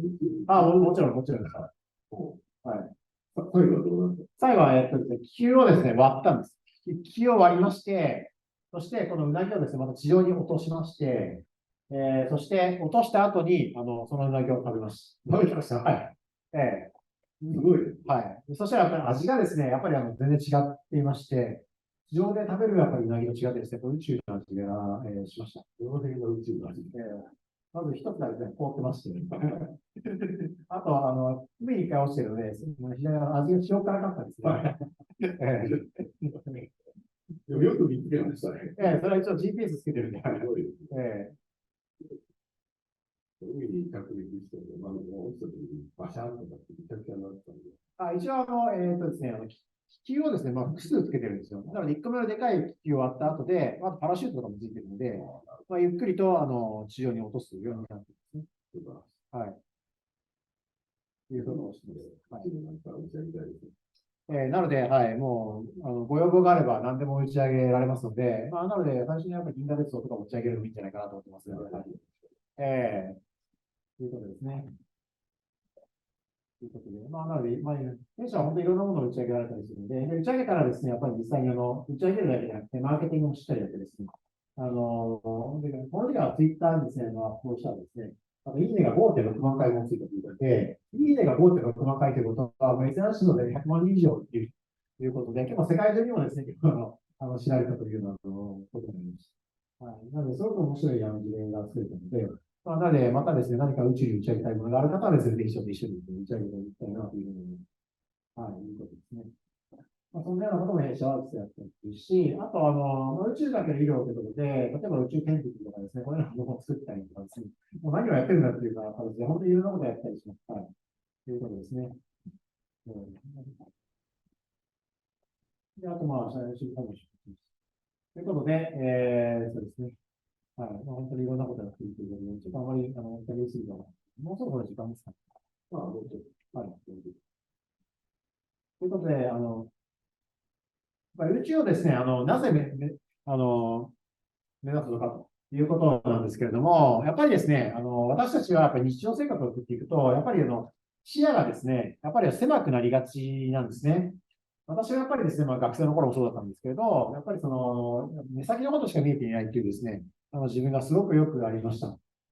それがですね、実際宇宙旅行に申し込んでですね、普段からやっぱり宇宙のことをですね、考え続けるとですね、やっぱり視野が広がってですね、視野が高くなってというところがあるので、やっぱり普段のですね、日常生活から宇宙のことを考えていくとですね、目先のやっぱり大変なこともですね、大変ではなくなるということで、ぜひですね、普段からやっぱ宇宙のことを考えながらですね、それをですね、例えば経営に生かすとかですね、普段の日常生活に生かしていくというようなところをですね、ぜひしていただければなというふうに思っています。はい。なので、地球をですね、客観的に見るようにですね、そういう宇宙視点というのをですね、常に持ってですね、普段から生きていくと、やっぱり全然違ったですね、ことが思いついたりするんじゃないかなというふうに思ってますので、よろしくお願いします。ということと、あと弊社はですね、実はサロンとかもやっていまして、今後ですね、拡大していこうというふうに思ってるんですけれども、実は次の開催がですね、日曜日になります。日曜日に開催します。はい。で、その時のゲスト講師がなんとですね、先ほどお話ししていただいたガービーというですね、すごい偶然なんですけれども、はい。日本語で喋る。この時はちょっと日本語でですね、ガービーも喋っていただけるので、はい。すごく面白いんじゃないかなというふうに思ってますし、あともう一人のゲスト講師の方から、スカパー JSAT の方からですね、一応スカパーの宇宙業界でもね、ちゃんと売上とか利益が上がっているので、そういうすごい会社なんですけれども、その方の最新情報も聞けるということで、もしよろしかったらですね、このサロンに、オンラインで無料で初回参加できますので、遊びに来ていただけるといいんじゃないかなというふうに思っています。ということですね。はい。ということで、一緒にですね、宇宙を、宇宙業界をですね、作っていきたいというふうに思ってますので、弊社、リクルートもしてますので、採用とかもですね、していますので、もしも弊社に興味を持っている方がいたらですね、以上で弊社に、インターンとかでも構いますので、遊びに来ていただけるといいなというふうに思ってます。よろしくお願いします。はい。ということですね。Facebook もやってますので、もしよろしかったらお友達になっていただければと思います。よろしくお願いします。はい。以上になります。力入ります。どうも、谷さん。どうもありがとうございました。じゃあ、稲見さんにも、本をですね、ありがとうございます。宇宙中学ということで、私が編集やって、これ、土井宇宙飛行士、山崎宇宙飛行士の他ですね、学館関係者、そしてですね、JAXA の先生、稲富先生、あと桜井さん、いろんな方がですね、書いております。よろしくお願いします。学生も書いてます。よろしくお願いします。ありがとうございます。それでは、よろしくお願いします。これからですね、ちょっと、それではですね、OK, now we will have a kind of a discussion ですね。で、ちょっと稲見さんとですね、皆さんと、我々でいろいろ、どうぞお座りいただけますか。ちょっとお話しするという感じで、やりたいと思うんですけど、稲見さんはこういう感じで非常にユニークな方であります。ほんで、やっぱりですね、この特徴がですね、やっぱ最初 NASA のですね、ガービーさん、非常にユニークな方、ガービーさんも非常にユニークな方なんですけど、いかんせん NASA のもうディプロマティックな方ですね。要するに、もうエリート中のエリート。で、稲見さんはですね、なんとサラリーマン中心で、エリートっぽさがないですよね。実はエリートなんですけど、それでいて宇宙に行って、しかも会社社長でやってる。これがすごい。He's actually not diplomatic. That is very important. So how can the ordinary people can go to the space without having the resources, and that is a very important thing, which means we can also think about going to the space or going to run the company, and that is a very, very important thing.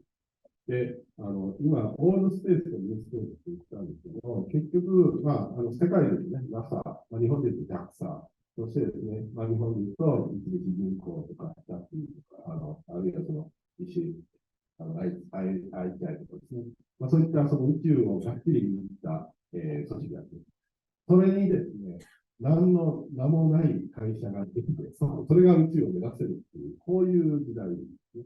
So this is very important. Innovative small company can go to the new business into theで、その観点でですね、どうしてやっぱ宇宙を目指そうとしたかということは話されてるんですけど、やっぱそれだけではない、単に宇宙だけではなくて、宇宙に普通の人が参画できるという、これをですね、やっぱり稲見さんが開かれているわけです。その本もですね、せっかくですから、本も今、あったらですね、結構お見せしているんですけど、我々の方で、稲見さんの方控え室にちょっと本を置いてきちゃった。実はですね、これは我々の本なんですけど、我々の本は、ちょっとせっかくだから言うと、宇宙に移住するっていうのを、真面目に考えた。で、それにですね、we just want to our move migrating the space and by dividing into the three concepts. コアソシャリティ、コアバイオ、コアテクノロジーという3つのコンセプトであって、かなりこちらはですね、偉い先生がたくさんいるとですね、考えた、ちょっと芸術離れしているところがあります。で、正直言ってこんなことできなかったですね。いつになったのかよくわからないという未来のことを書いてるんですけど、稲見さんの方がですね、実はもう本当に今日からでもできる、この宇宙に関わる。で、例えば早い話が月にメッセージを送ろうとしたら、QR コードで読んで、月に実際にメッセージを送れるという、こういう新しい道を書いてます。で、それをですね、ちゃんと本にも集めて、本の中にですね、例えば、今日出している福見さんの宇宙人クラブのことも紹介されています。要するに宇宙に関わりたかったら、こういうところにアクセスしたらいいよ。こういうことが非常にわかりやすく書いてて、あと、こういうビジネスがありますよ。こういうところがありますよ。非常にわかりやすく書いてます。ちょっとこの中、森下さんって言いますよ。森下さん読んだよね。ちょっと、感想、きっちり来て、森下さん、ちょっとついでに来て、君読んだでしょ。感想をせっかくだから、前に来て、すいません、突然ですけど。本をまずやって、ちょっとマスクを取って感想を言ってるんですか？ちゃんと彼女は見てる。ちょっとせっかくで言って、ごめんなさい、面白かったですか？とても面白かったです。本当に、なんていうか、まあ、今、宇宙ってなかなか、私全然、今の専門外なんですけど、学問的には、なんですけど、いろんな、本当におっしゃる通り、いろんな領域の、そのビジネスにわたって、可能性が無限にあるなっていうふうに感じられる本でした。すいません、あんまりちゃんとした感想を言えずに。だけど読んでる。これを読んで、ちゃんと面接をパスしたという。実は、そういう勉強になることです。はい。じゃあ、ちょっとその本に紹介していただきましょうか。はい、ありがとうございます。はい。じゃあ、ちょっと、今の質問とか、この本を交えて、いろいろちょっと、若者が多いので、できたらですね、そういう話を、詳しく、していただけたらなと思うんですけど、はい。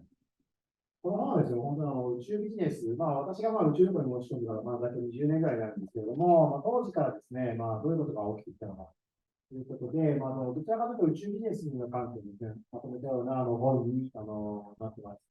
で結構いろんなですね、数多くの事例をふんだんにですね、入れさせていただいておりまして、で、特に先ほど出てきた気球、うなぎをですね、宇宙に打ち上げるとかですね、スペース X で、人工衛星を打ち上げるなんていう、そんなような話も入れさせていただいてまして、本当にもう民間の人がですね、気軽に宇宙を目指せるようなですね、そういう内容をですね、持ってもらえるような、そういう本に作っていて、なので読んでいてですね、すごい面白かったとか、ワクワクしたとかですね、宇宙が近くなったとかですね、若返ったとかですね、そういうのも言ってくれる人がありますので、もしよろしかったらですね、ぜひ新書で購入していただいて、金額だと1000円ですので、またはい、新書でね、購入していただいてですね、感想をですね、Amazon の方にいただきたいというふうに思ってますので、よろしくお願いします。はい。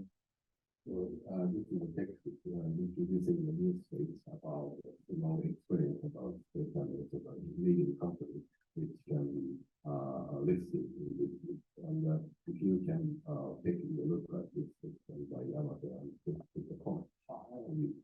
これは、もしかして、プレゼント今日はですね、ござ数本を持ってきておりますので、先着順でこの本が欲しいという方がいましたらですね、差し上げようかなと。これをですね、ちょっとせっかくなので、大量で、この本が欲しいという方誰もね、じゃあ、皆さん、すみません。じゃんけんでやりますか？どうやってきます？皆さん、ちょっと前に出てきていただいて、せっかくですから、ちょっと、稲見さんに勝った人が、じゃあ、じゃんけんでやりますか？皆さんちょっと出てきてください。5人以下だったら全員もらえるんですけど、せっかく前に出てきていただいて。あ、そうか。そういきましょうか。じゃあ、稲見さんとじゃんけんしましょう。稲見さんとじゃんけんして、で、5人になったら終わりです。はい。よろしくお願いします。最初はグー、じゃんけんぽい。はい、稲見さん、チョキでございます。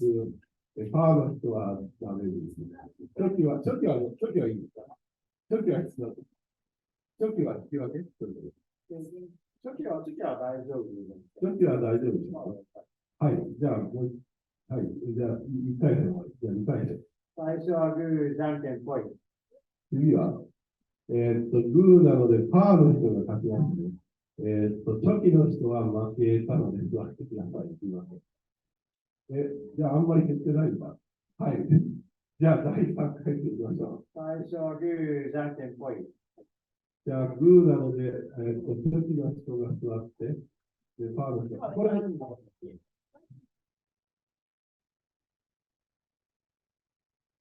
キャシーはじゃあ、この会場に5人の方でいいですか？じゃあ、おめでとうございます。じゃあ、岩井さん、サインしていただきます。で、せっかくですから、ちょっと一人一言ずつ、言ってくださいね。短く。はい、じゃあ、一人ずつ出てきてください。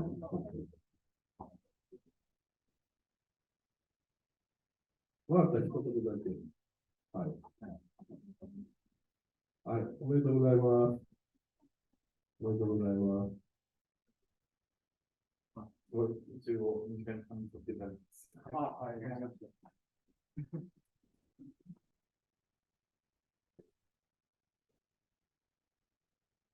僕もおじさんなんですけど、高校教師で、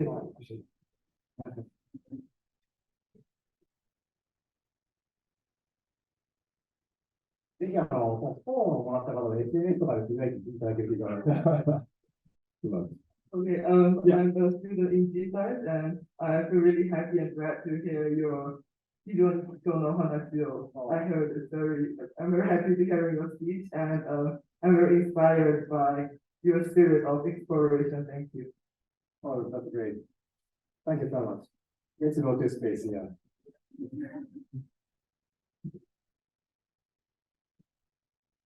貴重なお話をありがとうございます。まだ学部1回生なんですけど、ぜひインターンとかあったらやらせていただきたいなと思ってるんですけど、後でお話。インターンインターン制度なんです合ってないよ。めちゃくちゃなんだ。素晴らしい、素晴らしい。はい。あと誰か。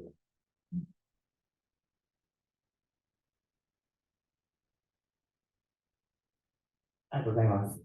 たくさん読ませていただきます。ありました。どうもありがとうございました。すみません、ちょっと、負けられた方はですね、ちょっと Amazon でポチってもらって。なんでね、いただければね。私のこっちの方も買ってくださいね。こっちは Amazon で1位だったんですけど、ちょっと2位に下がってました。OK。これでですね、いや、この本に、やっぱりいろんな会社書いてるんですけど、要するに、私は皆さんに、やめたら伝えていただきたいのは、これからね、やっぱり、兄弟生って結構やっぱりね、大企業とか、要するに、エリート路線っていうのを目指す人が多いですよね。だけど、やっぱ宇宙でこれから、こういうところを目指すべきだっていうか、ダメだよっていうメッセージをできたら出してほしいなって思ってるんですね。そういうふうに、視野が狭いっていう話なんですよね。ずっと地上にいて、身近なところだって言ったら、やっぱり大きな企業とか、要は、規定路線ばっかり考えて、やっぱ宇宙に行こうっていう人は、やっぱ視点が違う。そういう視点でですね、実はこの本に書いてはいるんですけど、どういうことをやるべきか、どういうビジネスをやるべきかですね。そういうことをですね、ちょっとせっかくですので、メッセージでいろいろお話しいただけたらなと思います。今後の宇宙をどう目指していくか。若者がですね。やっぱりいろんな人とですね、話していると、やっぱり宇宙って遠い存在だというふうにですね、話をされる方がすごく多かったんですけれども、実はもう今はですね、そういう時代じゃないというふうに思ってまして、スペース X もですね、本当に数日に1回はですね、もうロケットを飛ばしていくというような時代になってきているので、本当に宇宙が身近な時代になってきています。私の宇宙旅行もですね、バージンガラクティックも宇宙旅行は始まっていますので、なので、民間人がですね、どんどん宇宙に行く時代も始まっているということなんですね。そうすると逆にですね、早く宇宙を始めないと、逆にもう置いてかれるという時代がもう来ているということなんですね。なので、ここからですね、もういかに早くですね、皆さんが宇宙に挑戦できる、そういう挑戦できるところを作っていくのかというところがですね、やっぱり私がすごい重要だというふうに思っているので、それで先ほどからですね、月へメッセージを送るようなですね、そういうサービスを作らせていただいたんですよ。なので、そうすると、自分が当事者になれるんですね。やっぱり当事者になって宇宙と何か関わっているというふうにですね、普段から思えるという感覚がすごい重要だというふうに思っていまして、そういう思いを持つとですね、普段の日常と宇宙が時々結びつくると思うんですよ。もしかしたら普段のですね、やってることも、例えば宇宙と結びついて新しい仕事になるとか、マーケットが作れるとかですね、そういうふうに広がっていく可能性がすごくあるので、なので普段から宇宙のことをですね、考える、ことをですね、意識していただきたいなというふうに。例えば、ご飯を食べながらですね、ただこのご飯と宇宙って何か、結びつけるとか、結びつけられないかとかですね、例えば宇宙に行ってこのご飯を食べたらどうですかとかですね、例えば今までだったら JAXA の宇宙食ってあると思うんですけれども、大体宇宙に行くときに食べるものっていうと JAXA の宇宙食が当たり前だったと思うんですけれども、でも宇宙旅行者っていうのは大体60歳以上の方が申し込んでいたりするので、そうすると、それから20年待っていると、80歳ぐらいの方が多いんですよ、宇宙に行ったと。そうすると、JAXA の宇宙食ってあれは実は結構高カロリーな食事も多かったりするので、そうすると普通の、高齢の方がですね、食べられないような食品結構多かったりする。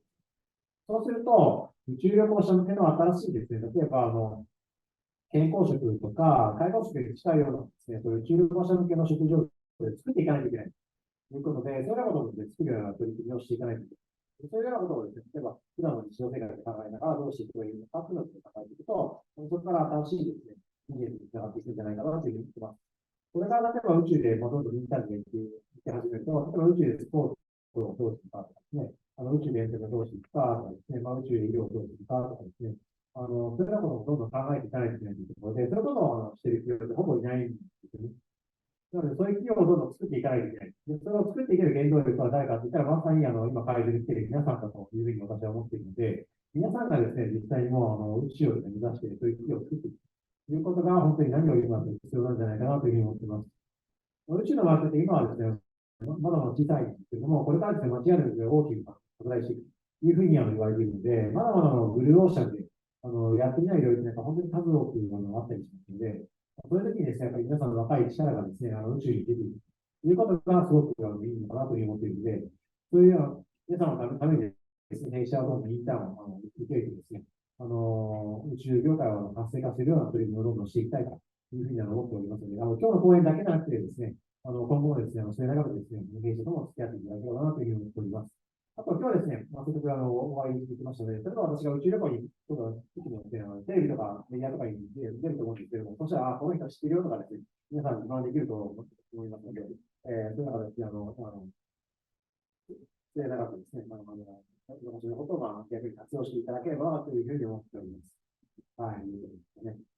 Yeah, he's just introducing that several fields, including the food for the space, and also the several companies which deliver much to the space, can be a new field of the market that can be significant. Because the space market is still small, but it can be expanded to the development of the other space. Because many elder persons need to go to space, you have to do the food for the elder person, and that can a new chance of a new kind of field. So if you think about ranking the space business, it can be anywhere that you can observe, and that kind of a sense of the passion should be given from the young generation like you. So you can think about really having the new kind of market. And also, he can be a kind of a talented person and very famous person because he's going to the space. So please keep in touch with his company so you can have the next chance of the next generation because he is very willing to cooperate with all of you. Okay. これでですね、ちょっと今会場からですね、いろいろちょっと、せっかくですので、いろいろなんか聞いていただいたりしたいんですけど、さっきちょっといっぱい手挙がったけど、やっぱりちょっと稲見さんですね、そんなこと言うけど、宇宙の技術なんか全然私、儲かる気がしないけどですね、あるいは僕はそんなふうに考えてるけど、そんな質問でもいいんですけど、ちょっといただけないでしょうか。で、ちょっとすぐ出ないと思うので、すいません。福見さん、すいません。そんなに申し訳ないですけど、宇宙人クラブの試験にですね、ぜひですね、こういう、一般の人が宇宙に関わるきっかけをですね、宇宙人クラブの宣伝をしていただいても結構ですので、ぜひですね、ちょっと一言、言っていただけないかなと思います。ありがとうございます。山下先生、この前、4月末に、私たちパナソニックの新しいビルですね、パナソニックのシーカドナというところが、西山荘駅前にあるんですけれども、そこでスタートアップウィークエンド大阪スペースを開催させていただきまして、山下先生にもプレイヤーとしても参加していただきまして、本当にどうもありがとうございました。非常に楽しい3日間を開催させていただきまして、どうもありがとうございました。はい、また来年、今まで3回やっておりますけれども、また来年もね、できればというふうに思っておりまして、その際にはぜひ、先生には審査員としてお越しいただけましたら、ありがたいと思いますので、どうぞ、これからも。今度は賞を取りたいなと思ってます。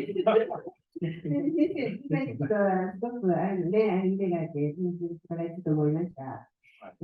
私ども宇宙人クラブっていうのは、月に1回以上、2018年からですね、設立しまして、5年を迎えます。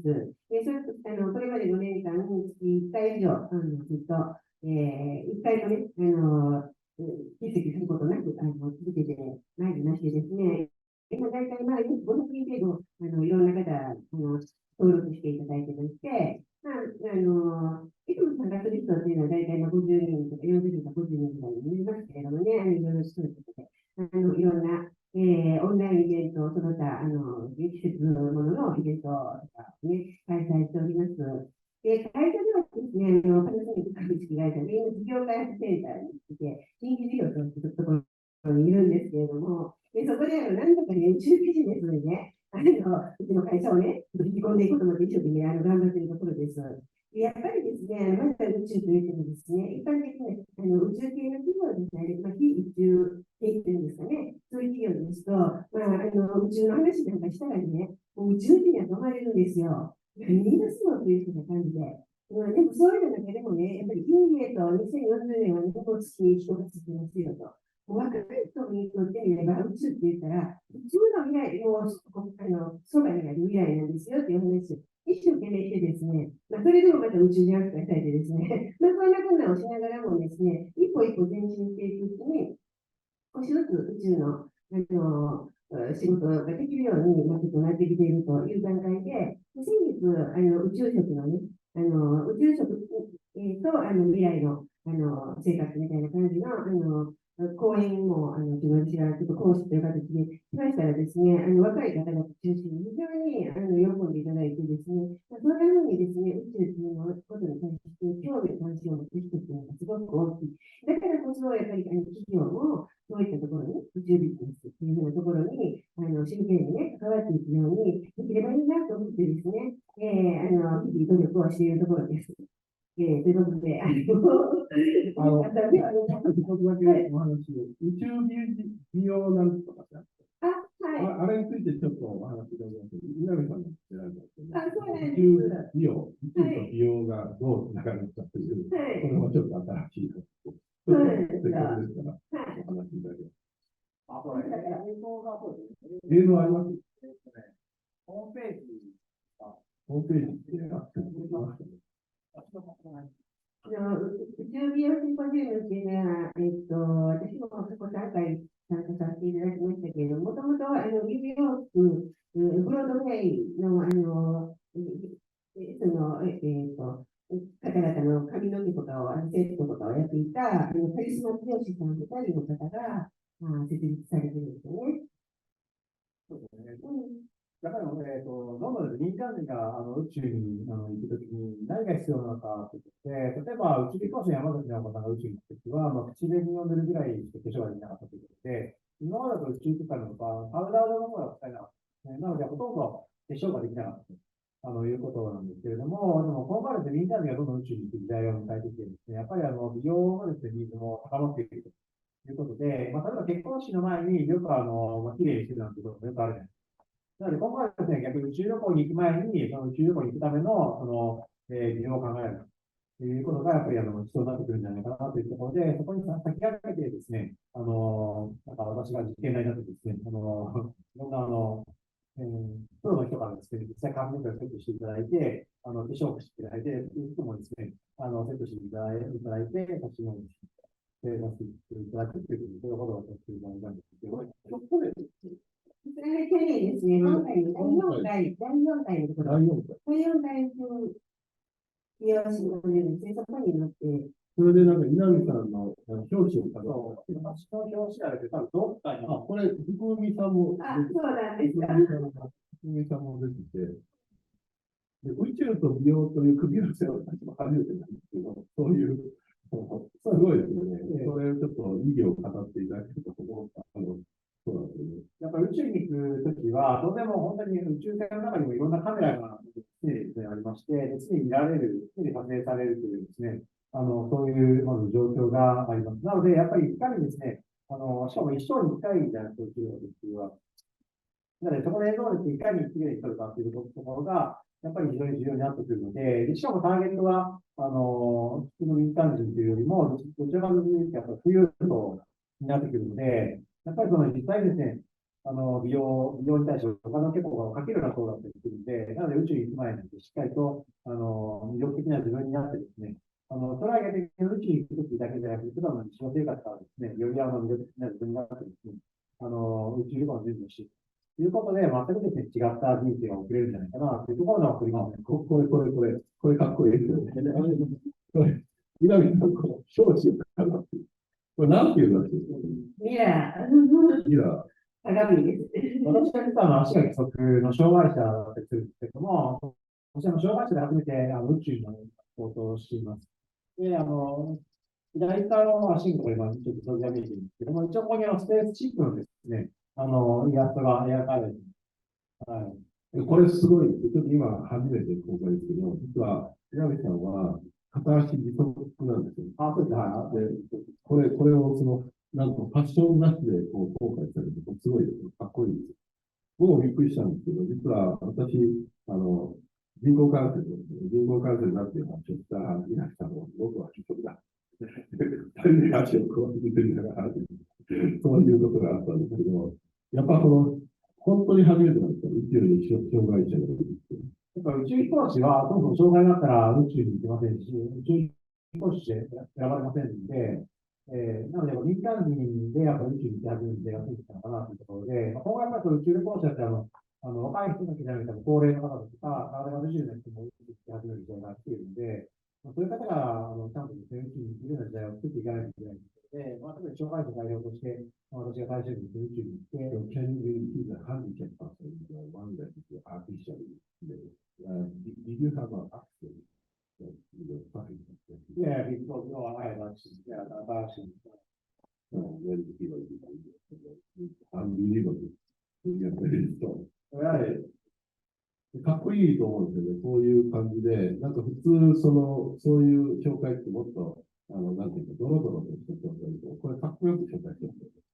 すごく僕は、この雑誌に、興味を持ってます。皆さんもですね、そう思いません。やっぱり、障害者として初めて生きる。しかも、それがファッションですね、こういう感じの雑誌を通してたんで、ルックスもですね、なんかやっぱりいいわけですよね。だから、宇宙と美容っていうのは僕は新たなジャンルかなと思います。はい。私は障害者で、あまり義足っていうのは今までオープンにしてなかったんですけども、理由としては、あんまり早く行っちゃうと、ブルーオリジンの方に障害者を連れてかれたりとかですね、いろんな話があったりするので、あまり障害者とオープンにしてなかったんですけど、やっぱりうちの方に行く前にはどっかでオープンにしたいなと思って、せっかくこういう雑誌にですね、記録させていただける機会があったので、なので、そういうところでオープンにして、一緒に逆に義足とかをネタにしていこうかなと思っていて、今回の撮影になってますね。すごいですね。ちゃんと階段も登れます。あ、そうですね。今後はですね、この義足もですね、ロケットブースターとかにしてですね、義足で、旅行できるようにしたいなと思ったりするんですけども、そうだから、したいなと思ってます。なので、むしろ障害者だからこそですね、健常者よりもいろんなことができるというか、そういうようなことを実際経営していきたいなと思ってます。いいですね。はい。それをまた、聞いちゃうんですか。はい、すみません。ちょっといろいろ時間使っちゃったんですけど、皆さんどうですか？実行法とか言って、言ってたんですけど、ちょっと実行したいと、誰かいらっしゃいませんか？そうですから、どうですか？ちょっと時間をもう来てはいるんですけど、誰かちょっとクイズがあって、何が起きる？クイズ。もうここで、バージンギャラクティカに申し込んだ時点で、会社が破産するリスクってあるじゃないですか。はい。そういう時にお金って返ってくるような契約だったんですか？破産したらですね、もうそれはお金は返ってきませんね。破産ですから。お金がないから破産するわけですから。はい。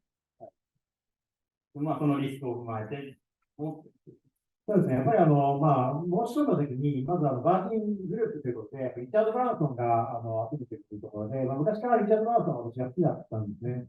人が言うことだったら、信じてみようということで、これで乗っかってですね、信じて、ここまで来てるんですけれども、それが良かったのか悪かったのかどうか、最近よくわかったんですけど、そうですね。私、破産したらお金が戻ってこないんです。で逆に、今キャンセルすると、全額お金が戻ってくるので、当時、20万ドルで、2300万なんですけど、今は円安が進んで、逆にキャンセルすると、3000万、逆にお金が増えるということで、逆に宇宙旅行に申し込んだにもかかわらず、お金持ちになれる可能性があるんですね。なので、キャンセルした方がいいんじゃないかというですね、そそういう枠も結構ありますね。ありがとう。まあ、バージンギャランティック社との大きな壁を越えても、ありがとうございます。はい、ありがとうございます。ちょうど時間になりましたが、次の3つ、寺田先生はどうかな、最後の挨拶なんですけど、寺田先生、入られてますかね。入ってない。藤原さんに読んでもらえないですかね。いきなり。実は閉会挨拶があるんですけど、ちょっと宇宙ユニットの寺田先生からなんですけど、ちょっと藤原さんに読んでいただいた方がいきなりですけど、ちょっと私が読んじゃうと全部やっちゃうので、すみません、これ、はしょって、いきなりですけど、ちょっとどっか、電車の練習になってすみません。宇宙ユニットの方として藤原さんが来られていますので、藤原さんに理解していただこうかなと思います。すごい長いです。長いよね、その、ちょっと。皆さん、こんにちは。突然お声がかかりましたが、私は宇宙総合学研究ユニットの辻弘と申します。閉会の挨拶を、私ども宇宙ユニットの寺田正宏准教授がしていただく予定だったんですが、トラブっておりまして、ズームがつながらないということなので、事前にいただきましたご挨拶を読ませていただきたいと思います。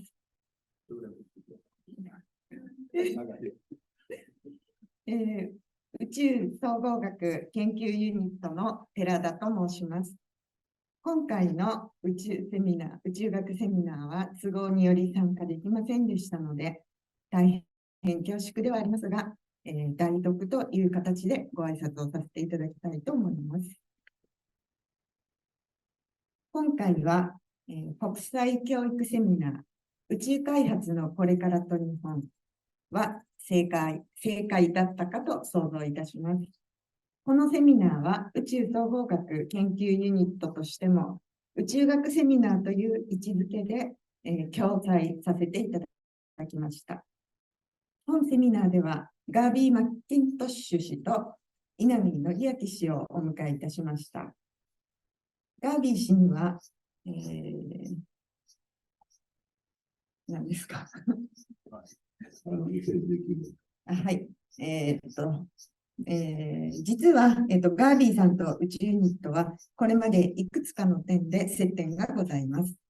宇宙ユニットに土井隆夫宇宙飛行士が特定教授として着任されていた2018年に当時 NASA で、チーフサイエンティストをされていましたジム・グリーン氏のセミナーを企画させていただきました。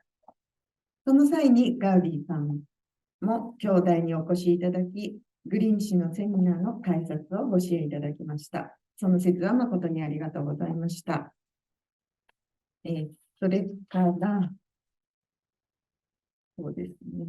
ちょっと長いので省略させていただきますが、それ以外にも、ガービーさんには大変ご支援をいただいております。そして、稲見紀明氏には、民間による宇宙飛行と宇宙ビジネスということでお話しいただきました。稲見様は、プロフィールにもありましたように、今後、バージ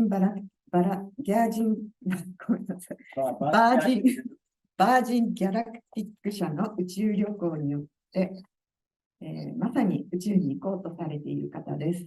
また、ご自身も会社を設立され、宇宙ビジネスの最前線にいらっしゃる方です。皆さんもご存知のように、昨今、さまざまな宇宙ビジネスが生まれております。これまでは NASA や JAXA という国の宇宙機関が宇宙開発の中心でしたが、今後は宇宙開発において民間の力が大いに必要となってくる時代です。日本には、先日、月探査船の月面着陸にトライしたiSpaceという有名な会社もあります。アメリカなどと比較すると、まだまだ宇宙ビジネスで大成功を収めているとは言い難い状況です。その中で稲見様は、ご自身の宇宙を目指して、そして日本において宇宙ビジネスにも取り組んでいらっしゃる、稀有な存在かと思います。寺田先生、私の専門は宇宙医学という人が宇宙環境に滞在した際にどのように体に影響があるかを研究する分野を専門としております。宇宙総合学研究ユニットでは、この宇宙医学に着目して、宇宙医学教育プログラムを文科省委託費の支援を受けて実施しております。宇宙医学の知識を持って将来の有人宇宙活動へ貢献できる人材の輩出を目指しておりますが、宇宙における教育プログラムを実施していく中で、まさに国際協力の重要性を現在ひしひしと感じております。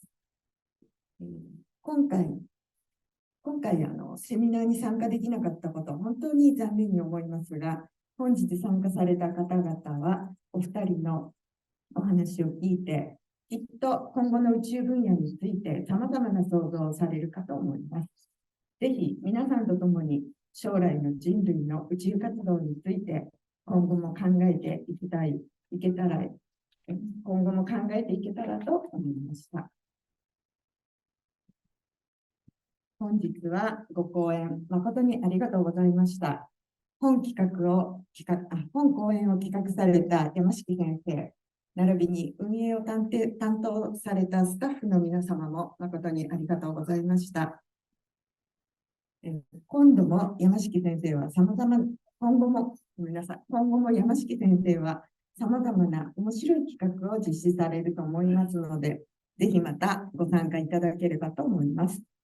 代読という形でのご挨拶になってしまって、大変申し訳ございませんでしたが、これにて失礼させていただきたいと思います。ありがとうございました。どうもありがとうございます。京都大学宇宙総合学研究ユニット、寺田正宏でございました。ありがとうございました。どうもありがとうございました。それでは、この時間になりましたので、これでセミナーを終了したいと思います。